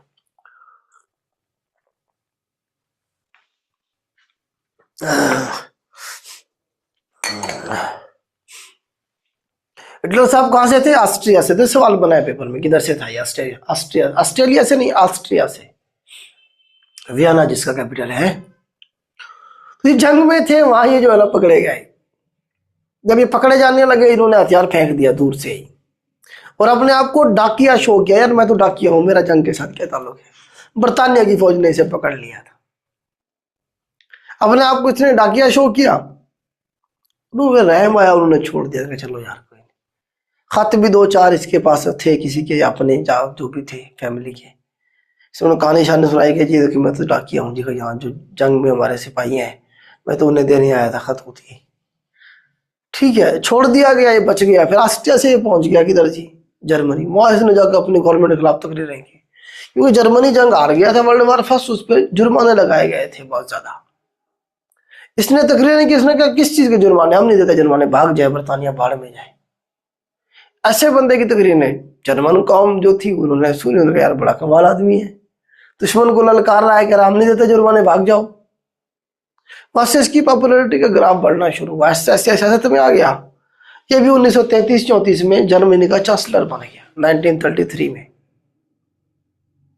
33-34 में ये जर्मनी का चांसलर बन गया और जर्मनी को रूल करना शुरू किया। इसने एक तकड़ी फौज बनाई, आर्मी बना के। इसने कहा जर्मनी जो है, जर्मन्स जो है वो रूल करने के लिए पैदा हुए हैं, बाकी पूरी दुनिया क्या है हमारी महकूम है।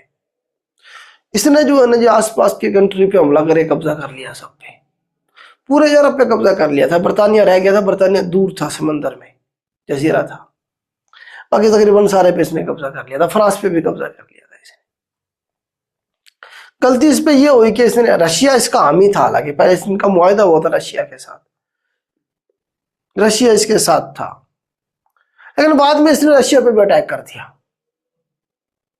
रशिया पे अटैक कर दिया, रशिया मुखालिफ हो गया इसकी आधी फौज सर्दी में मर गया। रशिया से जब लड़ने के लिए गया ना ये आर्मी लेके, आधी फौज इसकी सर्दी में मर गई। वापस जब आया तो तब तक फ्रांस वाले, बर्तानिया वाले, अमेरिका वाले मजबूत हो चुके हुए थे, फिर इसे शिकस्त हो गई। 30 अप्रैल 1945 को इसने खुदकुशी कर ली। 30 अप्रैल 1945 को इसने अपनी बेगम से शादी की और उसके बाद से भी गोली मार दी और खुद को भी गोली मार ली। इसने कहा कि कैदी बनाया गया तो मेरे साथ तो बहुत बुरा सलूक करेंगे ये। इस तरह से हिटलर का जो है ना, जिसने हॉलोकॉस्ट भी किया था, तकरीबन 6.6 मिलियन जो यहूदी थे इसने कत्ल कर दिए थे। 60 लाख नहीं बल्कि 66 लाख, कहीं पे 60 लाख भी आएगा। 66 लाख यहूदी इसने कत्ल किए थे, जिसे वो हॉलोकॉस्ट कहेगा। होलोकास्ट लिखे जरा।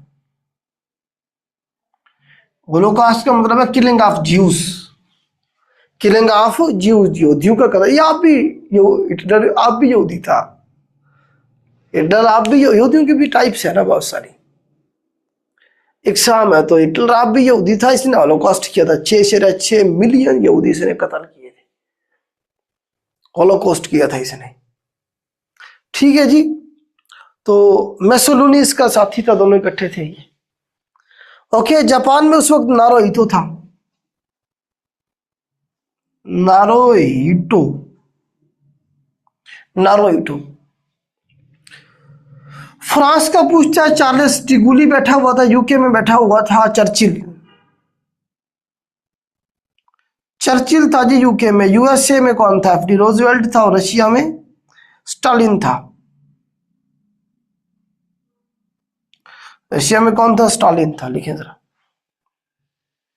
रशिया में स्टालिन बैठा हुआ था, यूके में चर्चिल था, यूएसए में एफडी रोजवेल्ट था, फ्रांस में चार्ल्स डिगोली, चार्ल्स क्या नहीं से, इटली में मुसोलिनी, जर्मनी में नाजी हिटलर साहब खुद थे, और जापान में नारुहितो।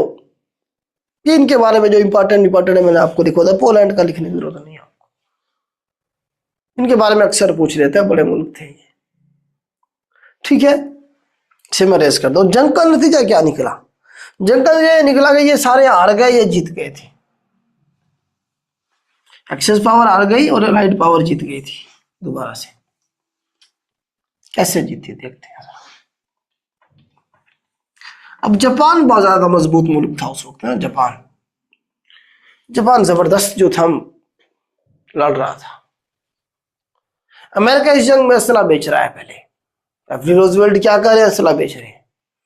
लेकिन जापान से गलती ये हुई, जापान ताकत के नशे में इतना चूर था, ताकत मजबूत भी था जापान उस वक्त, लीड कर रहा था, ऐसे समझे आप, सुपर पावर था उस वक्त का। तो जापान ने यूएसए के ऊपर डायरेक्टली अटैक कर दिया। हालांकि यूएसए अभी तक जंग में हिस्सा नहीं लिया था, यूएसए ने डायरेक्टली असला बेच रहा था लेकिन डायरेक्टली नहीं हिस्सा लिया था। तो जापान के जहाज गए यूएसए की रियासत हवाई, इधर गए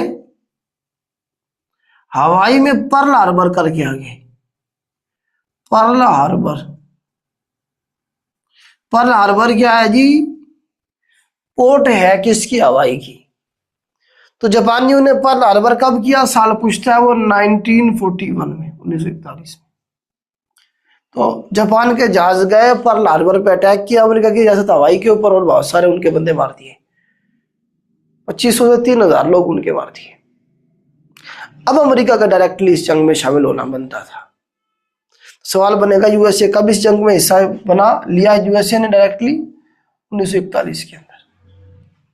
अच्छा, जापान फिर भी इनकी सारों की उसने तबीयत साफ की हुई है। सारों को मारा उसने जापान ने। बर्तानिया को हिंदुस्तान में आके मारा। ठीक है, उधर से हिटलर भी मार रहा है इन्हें, जापान भी मार रहा है। लेकिन हुआ ये कि यूएसए ने क्या किया जी? एटम बम का तजर्बा कर लिया होता उस वक्त। एटम बम का तजर्बा कर लिया होता। जापान के पास एटम बम नहीं था। यूएसए ने जब देखा कि हम हार रहे हैं तो इसने क्या कर दिया जी? एटम बम मार दिया जापान के ऊपर। क्या क्या इसने? एटम बम मार दिया। 2 एटम बम चलाए गए। नंबर 1 6 अगस्त को, 1945, ये डेट भी याद रखनी है 6 अगस्त को। हाँ जी, 6 अगस्त को हिरोशिमा पे, हिरोशिमा पे 6 अगस्त को मारा लिटिल बॉय। बम का नाम क्या था? Little boy. हाँ जी, B-29 बम्बर, ये पूछा है पेपर में। जहाज कौन से थे? B-29 बम्बर थे, जो जहाज लेके गए एटम बम जिन्होंने गिराया। हिरोशिमा पे कब गिराया पूछेगा? 6 अगस्त को। बम का नाम लिटिल बॉय और बम लेके जाने वाले जहाज का नाम B-29 बम्बर था। जापानियों के 1.5 लाख के करीब करीब लोग ऐसे 1 मिनट के अंदर जल के तबाह हो गए। पहली दफा तारीख में किसी के ऊपर एटम बम गिराया गया था। जापानी जंग लड़ते रहे, उन्होंने कहा नहीं, हम हमारे हौसले नहीं हारे, हम लड़ेंगे। ठीक है, फिर 9 अगस्त को दूसरा बम गिराया गया 1945 को। फैट मैन कहां गिराया? ये नागासाकी में, नागासाकी के ऊपर गिराया गया 9 अगस्त को। 1.5 से 2 लाख लोग इसमें फिर एक ही दिन में, एक ही मिनट में जल के राख हो गए। अब बच्चा हक तो ये बनता था यूएसए जो था जापान की आर्मी से लड़ता, लेकिन उसने सिविलियन के ऊपर बम गिरा के मारना शुरू कर दिए।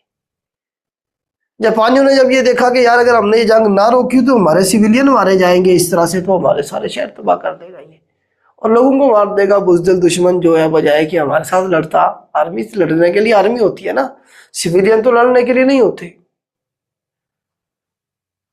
ठीक है, तब जापानियों ने जाके 2 सितंबर को जाके उन्होंने हथियार डाल दिए। ठीक है, मार गए। 2 सितंबर 1945 को ये जंग खत्म हो गई थी। हिटलर ने पहले खुदकुशी कर ली थी 30 अप्रैल 1945 को। ठीक है, इस तरह से जो था ये जंग जीती अमेरिका ने और उसके हवारियों ने। अच्छा, बम गिराने के लिए अमेरिका का कौन सा प्रेसिडेंट था जिसने ऑर्डर किया? FD रोजवेल्ट मर गया था उस वक्त, 12 अप्रैल को मर गया था नेचुरल मौत। हैरी ट्रूमैन, हैरी ट्रूमैन, ये भी सवाल बना है। ट्रूमैन था जी प्रेसिडेंट यूएसए का, जो उस वक्त था जिसने एटम बम गिराने का फैसला किया था। हैरी ट्रूमैन, ट्रूमैन, ट्रूमैन याद रखिएगा बस। इसने जापान के ऊपर बम गिराने का फैसला किया था। ठीक है, इसे मैं रेस करता हूं, जरा देखते हैं अब हम।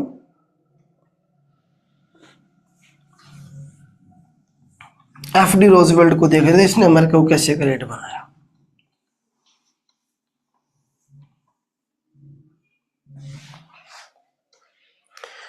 सबसे पहले तो जो है ना इसे देखें, ब्रिटन वुड्स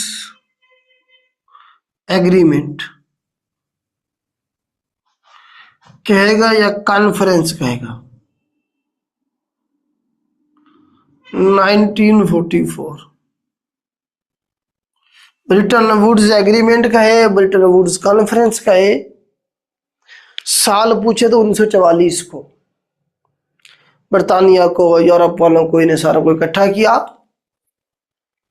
और उन्हें कहा कि जो है ना जी हम क्या करने जा रहे हैं जी, इंस्टीट्यूशन बनाने जा रहे हैं जो दुनिया को क्या करेंगे जी, सपोर्ट करेंगे। किस हवाले से जी? फाइनेंशियली। नंबर 1 है जी हमारे पास वर्ल्ड बैंक।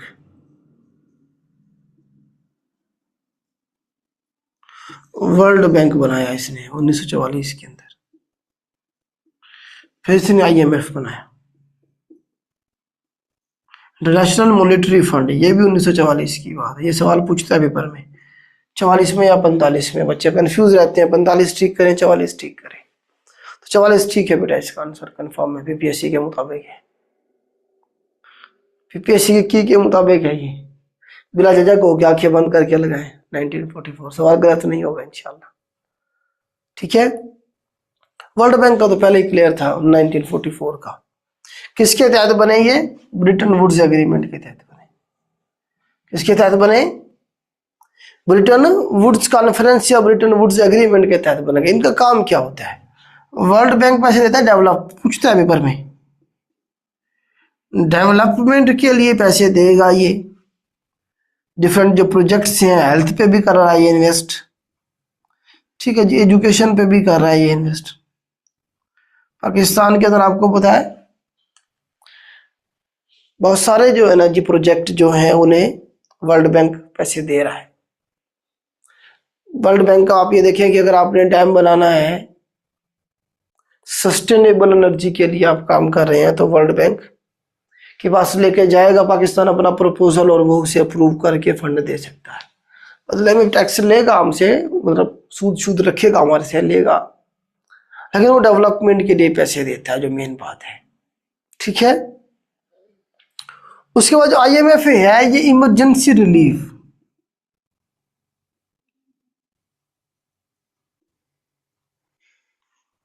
इमरजेंसी रिलीफ के लिए कोई रियासत के पास से डॉलर खत्म हो जाए, इकोनॉमी क्रैश कर जाए, तो हम यहाँ से क्रेडिट उधार ले लेते हैं। वैसे समझे कि जिस तरह से आपके हालात ज़्यादा ख़राब हो जाए तो आपके इलाके का कोई बंदा हो उसके पास आप जाते हैं और वो आपको पैसे दे देते हैं और आपसे वो एक ठीक ठाक पैसा चार्ज करता है, या आपको कहता है जी अपना सोना लेके आओ उठा के, पहले वो ज़रा हमारे पास रखवाओ फिर मैं पैसे दूंगा। सूद का जो काम करते हैं लोग, इस तरह समझे आप, ठीक है। वो क्या करेगा जी, आपको ब्लैकमेल करेगा, आपकी मजबूरी है, आप जो कुछ कहोगे वो आपकी बात आपको माननी पड़ेगी, मतलब जो भी वो आपके सामने डिमांड रखेगा आप उसके हर डिमांड मान लेंगे। आपको मजबूरी है ना, मिसाल के तौर पे आपको जो है आपकी फसल खराब हो रही थी, आपको पैसे चाहिए, वो कहेगा जी मैं तो जो है जितने पैसे के ऊपर इतना सूद लूंगा, आप मरते क्या ना करते, आप कहोगे यार ठीक है दे, तो मजबूरी है, अभी वो जो फसल करोड़ों का हमारा नुकसान हो रहा है उसे तो बचाए, आपको दे देंगे हम। मतलब घेर लेता है आपको, आप सारी जिंदगी उसके पैसे दे नहीं पाते। जिस तरह से पाकिस्तान IMF के चुंगल में फंसा और दे नहीं पा रहा है। इसमें दो तरह के लोन देता है वैसे ये, शॉर्ट टर्म और लॉन्ग टर्म। शॉर्ट टर्म हमने ले के अपना जो है ना बेड़ा गर्क कर लिया है, उस पर अब हमारी शरायत, हमारी अब वो जो है ना जी, आप देखें बजट भी हमारा IMF ही बना के देता है, कहाँ से आपने टैक्स लेना है, कहाँ आपने क्या करना है, सारे का सारा मामला तो उसने ऐसा ऐसा मतलब इन्फ्लुएंस करता है आपके मुल्क की जो मामलात है उसके अंदर, ठीक है। वर्ल्ड बैंक जो है ना ये ठंडा डिपार्टमेंट है, शरीफ आदमी आपके इलाके का जब आपको पैसे चाहिए होते हैं आप उसके ऊपर ले आते, उसके पास से ले आते हैं, अपना काम चलाते हैं, फिर थोड़े थोड़े करके दे देती हैं, पैसे भी थोड़े बहुत ही लेता है वो आपसे ऊपर सूद, ठीक है। तो इस तरह से दोनों में मेन फर्क ये है। दोनों किसने बनाया? अमेरिका ने बनाया। दोनों का हेडक्वार्टर किधर होगा? वाशिंगटन DC में। दोनों का हेडक्वार्टर पूछते हैं, अमेरिका अपने घर में रखेगा, पाकिस्तान में थोड़ी बनाएगा इनका हेडक्वार्टर। हाँ जी, इसका हेडक्वार्टर किधर होगा? अमेरिका ने बनाया तो अमेरिका अपने घर में रखेगा या पाकिस्तान में रखेगा? वाशिंगटन DC में दोनों का हेडक्वार्टर है। इन दोनों के जो वर्ल्ड बैंक का आप क्या कहेंगे? चेयरमैन कहेंगे, चेयरमैन कहेंगे इसे, या DG होगा? क्या होगा? वर्ल्ड बैंक का चेयरमैन कहें। हाँ, अजय बंगा है जी इसका, वर्ल्ड बैंक का अजय बंगा, इंडियन है। और IMF का है क्रिस्टियानो जॉर्जीवा।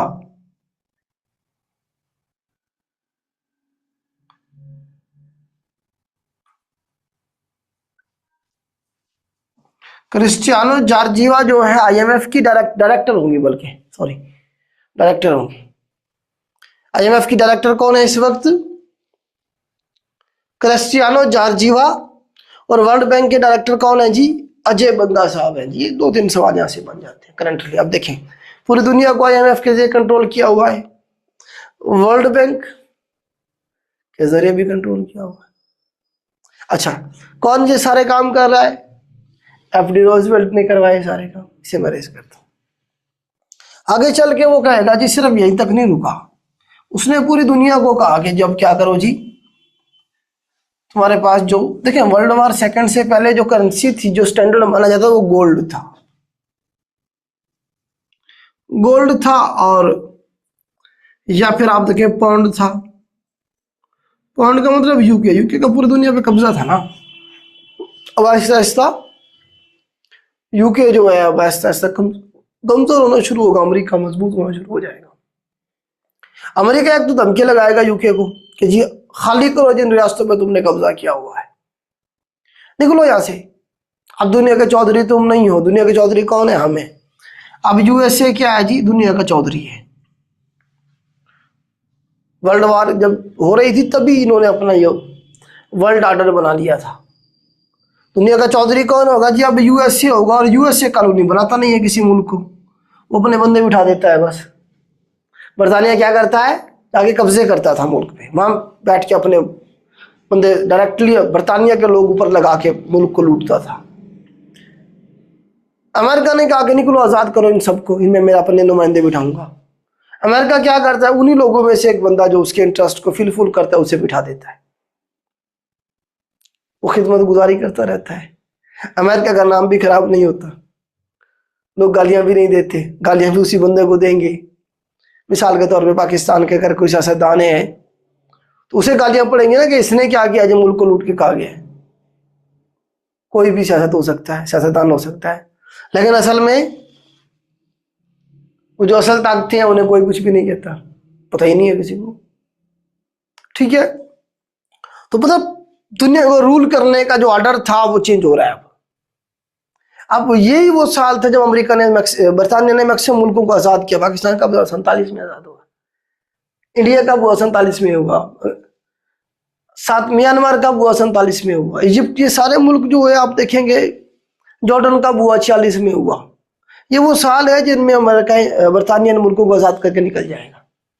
अब यहाँ अमेरिका अपने पिट्ठू बिठाने शुरू कर देगा, आहिस्ता आहिस्ता एक एक बंदा अपना बिठाना शुरू कर देगा।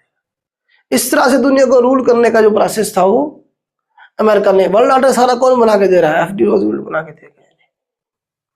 ठीक है, तो अब दुनिया की करेंसी जो थी गोल्ड थी, स्टैंडर्ड जो था, और पाउंड चलती थी हर जगह। अब जो है ना अमेरिका ने कहा कि जो पाउंड नहीं होगा बल्कि क्या होगा जी? डॉलर होगा, और जो स्टैंडर्ड है वो गोल्ड ही होगा। पूरी दुनिया के जो लोग हैं वो क्या करें जी? मुझे अपना गोल्ड जमा करवाएं। वर्ल्ड बैंक को पूरी दुनिया के मुल्क जो अपना गोल्ड जमा कराएं वर्ल्ड बैंक को, वर्ल्ड बैंक से जितना दिल करता है डॉलर ले जाएं और ट्रेड करें। पूरी दुनिया के अंदर जो ट्रेड है वो डॉलर में उन्होंने पॉसिबल कर दी। कैसे पॉसिबल की? सऊदी अरब से उन्होंने वायदा किया। ये जो तेल वाले मुल्क थे, इन्हें कहा कि जी आप जो तेल बेचोगे वो डॉलर में बेचोगे, बदले में आपकी जो सिक्योरिटी है वो हमारे जिम्मे है। आज भी हम जो तेल खरीदते हैं हम सऊदी अरब से, हमारा बिरादर इस्लामी मुल्क जिसे हम कहते हैं, बिरादर इस्लामी मुल्क, अगर हमारे पास डॉलर ना हो तो एक रुपए का भी हमें तेल नहीं देगा वो। मतलब हमारी जो टोटल ट्रांजैक्शन है बाहर से कुछ भी हम लेंगे वो डॉलर में पे करना पड़ेगा हमें, और सारे पैसे हमारे किधर लग रहे हैं? तेल खरीदने में लग रहे हैं। डॉलर जो हमारे यहाँ सारे वहीं लग जाते हैं, पीछे बचते ही नहीं डॉलर हमारे पास। तो इंटरनेशनल करेंसी बनाया इसे किसने? एफडी रोजवेल्ट ने। किसे? डॉलर को। डॉलर स्टैंडर्ड होगा। क्या होगा जी स्टैंडर्ड? अब डॉलर होगा जिसके मुल्क के पास जितना गोल्ड है वो जमा करवाए हमें और डॉलर ले जाए उतरे, पूरी दुनिया में ट्रेड करें। कहाँ गोल्ड उठा के फिरते रहोगे? चोरियां होंगी, डकैतियां होंगी, बंदे मरेंगे। ठीक है, तो सबसे ज्यादा डॉलर जिस वक्त गोल्ड के कौन से मुल्क के पास है? अगर आपसे सवाल पूछा जाए इस वक्त सबसे ज्यादा गोल्ड के जखायर या गोल्ड किसके पास है? अमेरिका के पास है। सारा दुनिया के जो मुल्क थे गोल्ड उठा के उसे दे आए, बदले में डॉलर ले आए। तो डॉलर से पूरी दुनिया चल रही है। ठीक, अब आगे चाइना चैलेंज कर रहा है कि यार डॉलर क्यों, हम अपनी करेंसी में क्यों नहीं कर सकते ट्रेड? चाइना को अभी इस वक्त अगर किसी मुल्क से पैसे तेल खरीदना पड़ता है, मतलब सऊदी अरब से, तो वो डॉलर में खरीदता है। कभी आप समझ रहे हो कि चाइना ने बड़ी टक्कर दी हुई है अमेरिका को, ये वो। तो चाइना अगर आगे रिप्लेस करने की कोशिश भी करेगा तो 100 साल लग जाएंगे कम से कम मजीद आगे चल के। अभी आगे उन्होंने सिर्फ बात करना शुरू की है। ये जो ब्रेक्जिट उन्होंने बनाया और ये एससीओ बनाई जा रही है, ये बेसिकली मकसद क्या है? अमेरिका की जो डॉलर की मुनाफी है उसे खत्म किया जाए, बदले में अपनी करेंसी हम लेके आए। जिस वजह से ट्रम्प साहब को मिर्चें लगी हुई हैं। पिछले दिनों आपने देखा था जब ये इसकी मीटिंग हो रही थी, इसमें अफ्रीका में, साउथ अफ्रीका में। तो वहां फिर वो बयान पे बयान आ रहे थे, ट्रम्प साहब गए भी नहीं, खुद G7 की समिट थी, वो गए भी नहीं वहां उधर अफ्रीका में। भाई ये जो ब्रेक्जिट में हमारे खिलाफ गए हुए हैं अफ्रीका वाले, और जो है ना जी ये वो सारी कहानियां। ठीक है, तो डॉलर को उसने क्या कर दिया, इंटरनेशनल करेंसी बना दिया। ठीक है, सिर्फ यही नहीं रुका वो, उसने आपका जो UNO है ये बनवाया।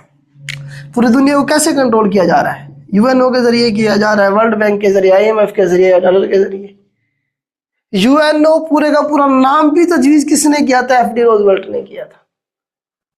इसका नाम भी तजवीज किसने किया था, FD रोज का पूरा स्ट्रक्चर वो बना गया था, लेकिन बनने से पहले मर गया था बेचारा। मतलब UNO कब बनी, 24 अक्टूबर को 1945 को। क्या उस वक्त FD रोजवेल्ट जिंदा था, नहीं, मर गया था। इसका कॉन्स्टिट्यूशन कब बना, ये भी सवाल बना, 26 जून को 1947 को इसका जो कॉन्स्टिट्यूशन था वो अप्रूव हो गया था। ये डेट भी याद रखनी आपने, पूछता है। FD रोजवेल्ट जिंदा था, नहीं, मर गया था। FD रोजवेल्ट कब मरा था, 12 अप्रैल को, 12 अप्रैल 1945 को ये मर गया था अपनी नेचुरल मौत। तो इस तरह से अमेरिका को ये ग्रेड बना के गया। डिप्रेशन से निकाला ग्रेट डिप्रेशन ने सबसे पहले। वर्ल्ड वार में जंग जितवाई, अल्टीमेटली चले बम उसने गिराया, लेकिन जंग का हिस्सा तो यही बना ना। उसी दौरान ये पूरा का पूरा वर्ल्ड ऑर्डर बना के देके गया अमेरिका को, किस तरह से हमने दुनिया को रूल करना है, कंट्रोल करें। तो मैंने चंद एक चीजें बताई हैं इसकी। आपको अमेरिकन हिस्ट्री का पढ़ेंगे तो आपको सारा स्ट्रक्चर जो बना सारे का सारा अमेरिका में रूल करने का इसी के दौर का बना हुआ है। ठीक है, इसे मैं रेज करता हूँ, आगे चलते हैं। 4 दफा प्रेसिडेंट ऐसे तो नहीं बना, ठीक है, ऐसे तो नहीं अपना। अभी ये 4-5 साल और गुजारने थे इसने, लेकिन उसी दौरान इसकी डेथ हो गई, ये बीमार हो गया था। मतलब अभी इसका टेन्योर रहता था, 4थी दफा बन गया था ना। 16 साल बनते थे इसके, गुजारने थे इसने, लेकिन कितने गुजार के गया, 12 साल गुजार के गया तकरीबन। मतलब 4थी बार इलेक्ट हो गया था, अभी उसका टाइम रहता था जो उसने गुजारने थे टाइम। इलेक्ट 4 दफा हो गया था ये। ठीक है, उसके बाद आगे चल के अमेरिका नेटो बनाएगा। अमेरिका क्या बनाएगा जी, नेटो बनाएगा, North Atlantic Treaty Organisation. Spelling क्या है, नॉर्थ अटलांटिक ट्रीटी ऑर्गेनाइजेशन। हाँ जी, 1949 के अंदर कोल्ड वार शुरू हो जाएगी। अब कोल्ड वार एरा लिख लें, 1948 से 47-48 से लेके 1989 तक का जो टेन्योर है। चलिए 1991 कर लें, 1991 कर लें। 1991 में USSR जो था वो टूट गया था, रशिया टूट गया था। ये कोल्ड वार का दौर है। मतलब कोल्ड वार में USA और USSR, रशिया आमने सामने थे, लेकिन डायरेक्टली नहीं लड़ रहे थे, इनडायरेक्टली लड़ रहे थे। ठीक है, USA और अमेरिका, अमेरिका और USSR। तो नाटो के कितने मेंबर कंट्रीज है इस वक्त, 32 मेंबर कंट्रीज है। 32 मेंबर कंट्रीज हैं इसके। ठीक है, किसके खिलाफ बनाई गई, रशिया के खिलाफ बनाई गई थी, USSR के खिलाफ बनाई गई थी। USSR ने फिर वार्सा पैक्ट किया था 1955 में, जो कि 1989 में 1991 तक रहा। 1955 में वार्सा पैक्ट हुआ। USSR ने वार्सा पैक्ट नाटो के खिलाफ बनाया था 1955 से लेकर 1991 तक। जबकि जो नाटो है ये अभी तक चल रही है टिल डेट, अभी तक ये चल रही है टिल डेट। ब्रसेल्स में हेडक्वार्टर है, किधर headquarter, Brussels Belgium, Brussels Belgium में 32 मेंबर है। आखिरी मुल्क स्वीडन इसमें का हिस्सा बना है। आखिरी मुल्क कौन सा है, स्वीडन है जो इसका मेंबर बना। इससे पहले फिनलैंड बना था। चलें बस इसे यहीं रोक देते हैं। इससे आगे कोल्ड वॉर का जो दौर है वो, बल्कि मैं ऐसे करता हूँ बेटा, इसे जो है ना रिकॉर्डेड फॉर्म में आपको दे देता हूँ ताकि हम कल नया सब्जेक्ट पढ़ सके, क्या कहते हैं, या लाइव पढ़े क्लास में ही। इससे आगे वाला जो पोर्शन है अमेरिका के आज तक का, कल हमारे पास जुमेरात है, परसों जुम्मा है। चलें कल लाइव क्लास में ही पढ़ेंगे, लाइव क्लास में ही पढ़ेंगे। आगे चल के आपके एग्जाम भी हैं तो स्पीड थोड़ी सी स्लो रखते हैं, ठीक है। जो बच्चे जाना चाहते हैं चले जाए, जिन्होंने रुकना है सवाल पूछने वो बच्चे रहे।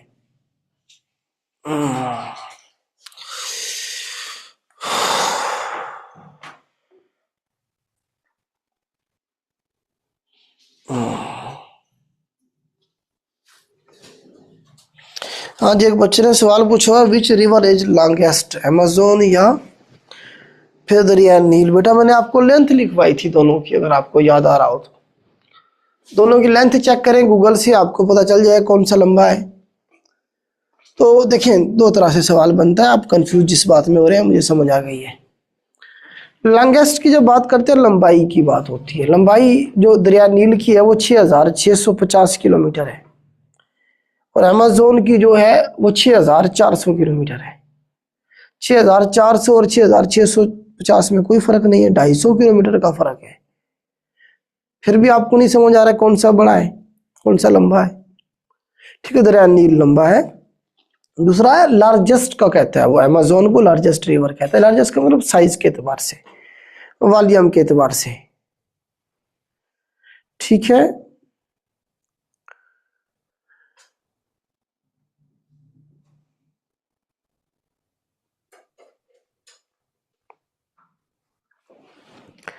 अच्छा, रिपब्लिकन पार्टी का बच्चा पूछ रहा है 54 में है या 56 में है। बेटा मैं अगेन इसे चेक कर लेता हूँ, मेरे ख्याल से 54 ठीक है। बेटा मैंने आपको 54 लिखवाया है, 56 लिखवाया है। 54 ठीक है बेटा, 1854 ठीक है मेरे ख्याल से। मैंने क्या लिखवाया आपको,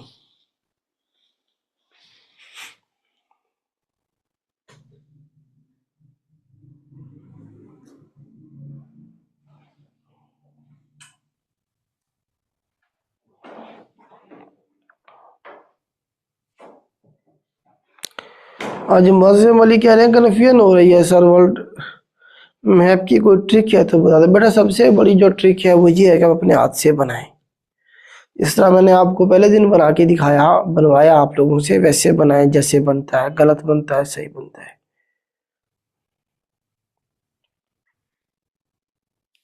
ठीक है, एक बच्चे ने सवाल पूछा हुआ जी कैप्टन कौन था जी उस जहाज का, वो मेरे ख्याल से पूछा नहीं गया, मुश्किल हो जाएगा थोड़ा सा याद करना। वैसे मैं अगर कहते हैं तो आपको मैं लिखवा देता हूँ। जो आपका था ना, इसका क्या कहते हैं, जो मतलब 6 अगस्त को जो गया था हिरोशिमा पे बम गिराने के लिए, सो था मेजर चार्लेस, उसका नाम क्या था, मेजर चार्लेस था। ठीक है, तो जो लेके गया था जहाज, जो 6 अगस्त को गिराया इसने, जिसने 9 अगस्त को गिराया उसका नाम था जी पाउल पाउल टैबेट। पाउल टैबेट उसका पूरा नाम था। ठीक है, ये मुश्किल हो जाएगा थोड़ा सा याद करना, मेरे ख्याल से अभी जरूरत नहीं है इसकी। मैं आपकी पिक्चर शेयर कर दिया।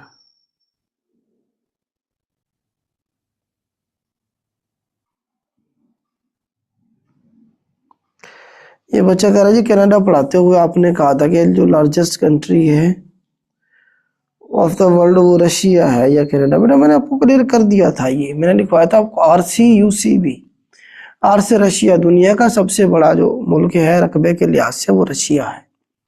दूसरे नंबर पे C से कनाडा, कनाडा दूसरा बड़ा मुल्क है दुनिया का, लेकिन नॉर्थ अमेरिका का सबसे बड़ा हो जाएगा, दुनिया की रैंकिंग में सेकंड बनेगा। फिर U से यूएसए दुनिया का तीसरा बड़ा मुल्क, नॉर्थ अमेरिका में दूसरा हो जाएगा।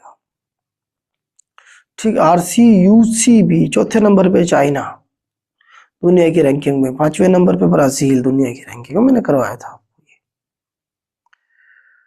थोड़ी स्पीड तेज नहीं करनी चाहिए, 3 देश एक ही कॉन्टिनेंट पे हो गए। सलीम साहब बेटा आपका क्वेश्चन ठीक है, अच्छा है। आप कह रहे हैं सर स्पीड बढ़ाए थोड़ी सी। 3 दिन हो गए कि कॉन्टिनेंट, बेटा 3 दिन एक कॉन्टिनेंट पे नहीं हुए, कॉन्टिनेंट तो 1 दिन में ही हो जाना था। लेकिन साथ में आपने हिस्ट्री ऑफ यूएसए को भी तो देखा ना, वो अलग से टॉपिक करते तो भी टाइम लगना था। ठीक है, दूसरा ये है कि आपको लैटिट्यूड लॉन्गिट्यूड के साथ में रिकॉर्डेड लेक्चर भी तो दिए गए, वो भी इसमें ऐड करें। 1 वीक में कितना सारा हमने काम कर लिया। क्लास में जितना पढ़ सकते हैं हम क्लास में पढ़ रहे हैं, जो इसके साथ एडिशनल हम आपको दे सकते हैं वो भी हम आपको दे रहे हैं। एसडीओएसए की डोमेन आपने कहा था ग्रुप में शेयर करेंगे, बेटा उस पर क्लास रखेंगे। एसडीओएसए के जो डोमेन है, शाह साहब आ जाएंगे इंशाल्लाह वीकेंड तक, तो उनके क्लास रखेंगे, आपको आउटलाइन बनाना भी सिखाएंगे। वो इस तरह से जो है ना आपने आउटलाइन बनानी है, और साथ में आपको जो पॉसिबल ऐसे आ सकते हैं पेपर में वो आपको करवाएंगे इंशाल्लाह। Sir it is my first class, मुझे बता दें नोट्स मेकिंग कैसे करनी है, जो आप सब करवाते हैं सेम कॉपी करना। जी बेटा जो मैं लिखवा रहा हूँ इसे आपने ऐसे नोट करते जाना है, फिर इसे आपने रिवाइज करना है, अपने दिमाग में आपने इसे बिठाना है। ठीक है, पिछले लेक्चर जो हैं वो आपको मिल गए होंगे, या नहीं मिले तो मिल जाएंगे। ठीक है, लेक्चर के साथ कनेक्टेड होते हैं। अब आज आपने दरमियान से पढ़ा, दरमियान में तो आपको इतनी ज़्यादा चीज़ों की जो कनेक्टिविटी है वो नहीं बनेगी, लेकिन फिर भी आप कोशिश करेंगे तो हो जाएगा। एसडीओ के एग्जाम बेटा पहले तो 21 का सुन रहे थे, अब मुझे लगता है 21 को शायद ना हो, अगले वीक चले जाए उसे। लेकिन मेरा ख्याल है कि दिसंबर के आखिरी दिनों में हो जाने चाहिए, हो जाएंगे। वर्ल्ड वार फर्स्ट के स्टार्ट होने में रीजन क्या थी, गुलाम अकबर साहब ने पूछा। बेटा मैंने बताया फर्डिनेंड शहजादा जो था उसका कत्ल था पहली जंग की वजह। दूसरी जंग की वजह पोलैंड के ऊपर हमला करना था जर्मनी का, हिटलर का। दोनों सवाल बनते हैं। नेटो के अलावा बाकी इंटरनेशनल ऑर्गेनाइजेशन, जी बेटा इनके बारे में करेंगे, क्यों नहीं करेंगे। हम जहां जहां जो ऑर्गेनाइजेशन आएगी हम करते जाएंगे।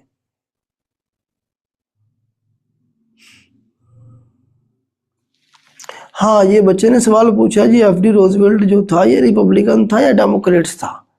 इसे देखिएगा, मेरे ख्याल से डेमोक्रेट्स होगा। ये डी से मैंने याद किया था, एफ डी रोजवेल्ट, डी से डेमोक्रेट्स मैंने याद किया था, ऐसे मुझे याद आ रहा है।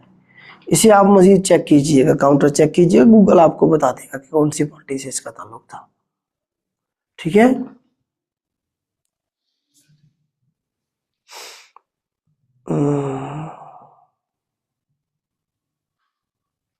सैयद अली हैदर, जी बेटा हम तरतीब से चल रहे हैं, अल्लाह बेहतर करेंगे। 1898 में जापान के किस एरिया पे कब्जा किया था यूएसए ने, ये है जी माजिद लियाकत साहब। जी बेटा मैंने आपको बताया कि वो था Guam, Guam island, GUAM, Guam island.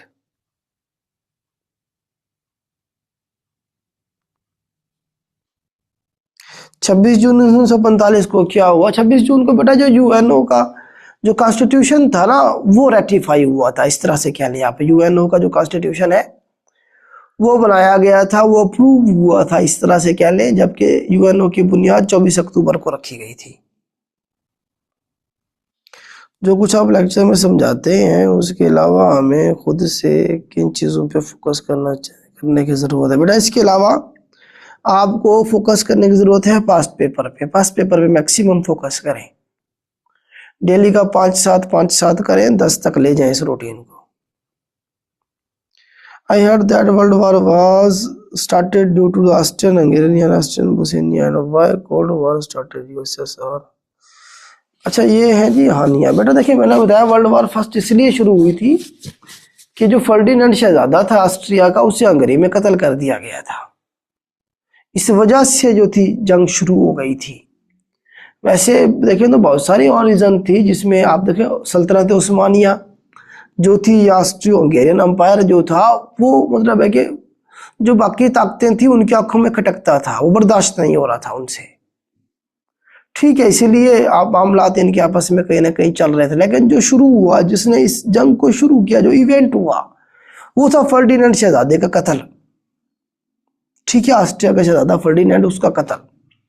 World war second की जो मेन वजह थी कि हिटलर ने पोलैंड पे हमला कर दिया था। अब कोल्ड वार का आपने पूछा है क्यों शुरू हुई। कोल्ड वार में अब ये देखें कि अमेरिका और बरतानिया दोनों मुल्क आमने सामने हैं। एक कैपिटलिज्म का जो नजरिया उसे फॉलो करने वाला है अमेरिका और यूरोप, जो दूसरी तरफ रशिया है वो कम्युनिज्म, सोशलिज्म का जो नजरिया है, उसका जो स्कूल ऑफ थॉट है, जो उसका मुआशी निज़ाम है, उसे लेके चल रहा है। कोल्ड वॉर बेसिकली दो निज़ाम के दरमियान में जंग थी, आप इस तरह कह सकते हैं।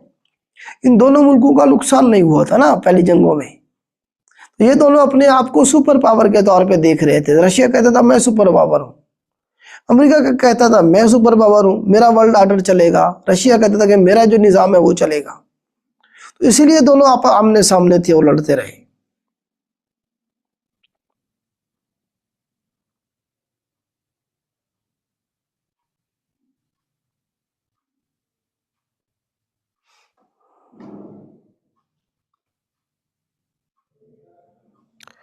हाँ, ये जैनब शब्बीर, बेटा आपका जो है ना सवाल ठीक है, लेकिन आप मैप को अंडरस्टैंड नहीं कर पा रहे। आप ऐसे कीजिएगा, अब रशिया का जो मैप है ना जाके गूगल पे देखिएगा, उसकी सारी साइडें देखना, उसके right left north south east में क्या है, वहां से आपको क्लियर हो जाएगा।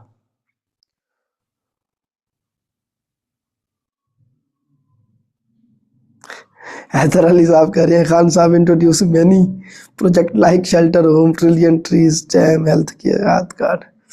जी जी बेटा, बस वो रिजेंबल एक ही पॉइंट कर रहा था ना, 100 डेज प्लान। मैंने इसलिए आपको देखिए, मैं रिजेंबल इसलिए करता हूँ ताकि आपको याद रह जाए। अब 100 डेज प्लान आपसे पूछा जाए अमेरिका के कौन से प्रेसिडेंट ने शुरू किया, शायद आपको वैसे भूल जाता। ठीक है, मैंने खान साहब का बताया और साथ में कहा गया जी जिस तरह से उसने जो है ना जी इस तरह के इन्वेस्टमेंट करने की कोशिश की लोगों के ऊपर, तो थोड़ा सा इस तरह से रिजेंबल करके ना पाकिस्तान के हवाले से आपका ज़्यादा एक्सपोजर है, चीज़ों को पता है आपको। खान साहब के हवाले से आप लोग वैसे ही थोड़े से इमोशनल हो जाते हैं, इसलिए मैंने वो थोड़ा सा खान साहब का टच दिया था। बाकी खान साहब के कारनामे जो है वो आपको भी पता है, बाकी सबको भी पता है, वो बताने की जरूरत नहीं है। हाँ, फोर प्रेसिडेंट असैसिनेटेड कौन कौन से, कल देख लेंगे बेटा। जी लेक मीट आर्टिफिशियल लेक भी है यूएसए में। जी यूएसए की सबसे बड़ी आर्टिफिशियल लेक है लेक मीट।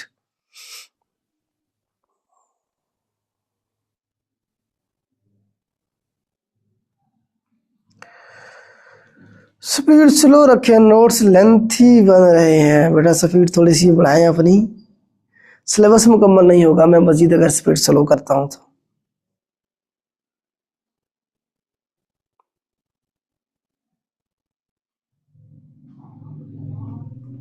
एक बच्चा कहता है सर क्या ओशन में लावा नहीं निकल सकता, ये हमेशा ड्राई लैंड पे निकलेगा या माउंटेन में है? जी बेटा, ओशन में भी जो आइलैंड होते हैं छोटे मोटे, वहां हो सकता है, पॉसिबिलिटी है।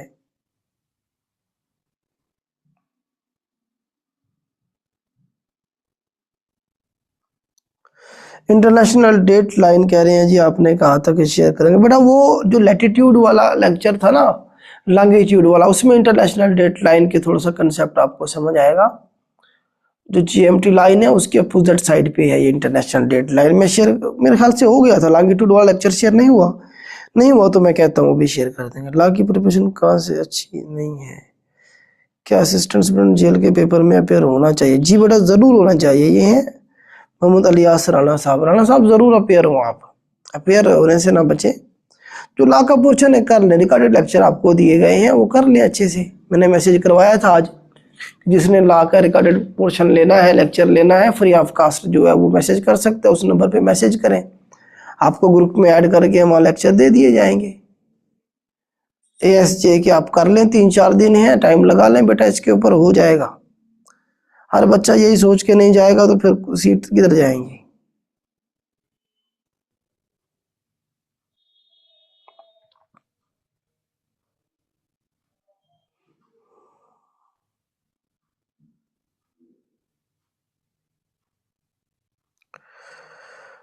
सर मैंने आज ही ज्वाइन किया है, जितने लेक्चर हो चुके हैं वो जी बेटा, इससे पहले 2 हो गए हैं, सोमवार मंगल, आज बुध, तीसरा दिन है।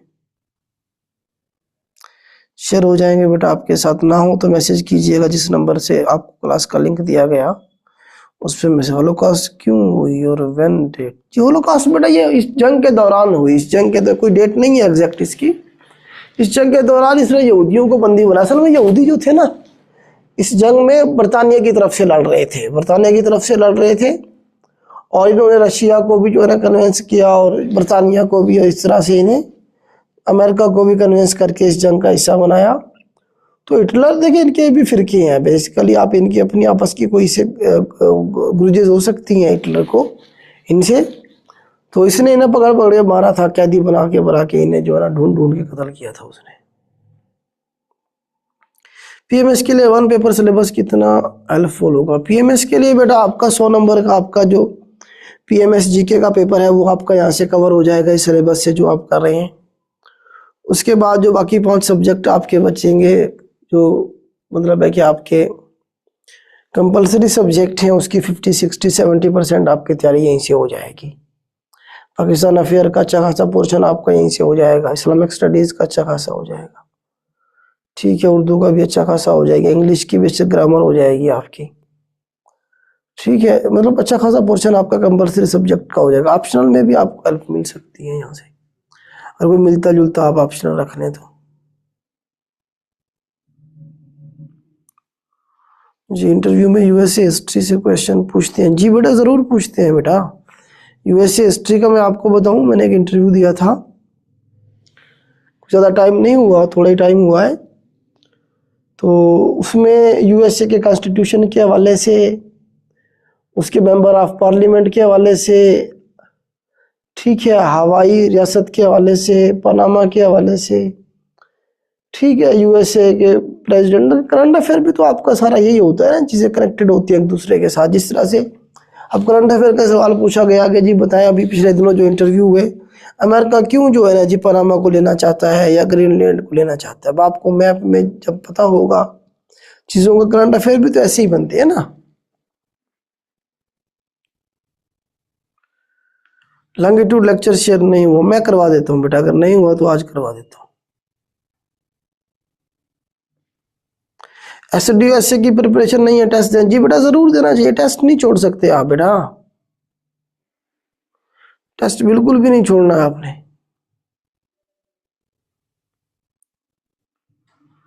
चलो, हिटलर का रिलीजन क्या था? यहूदी था बेटा, वो ज्यूस था वो खुद भी। चलो आपके सवाल एंड हो गए, कल मिलते हैं इंशाल्लाह क्लास में।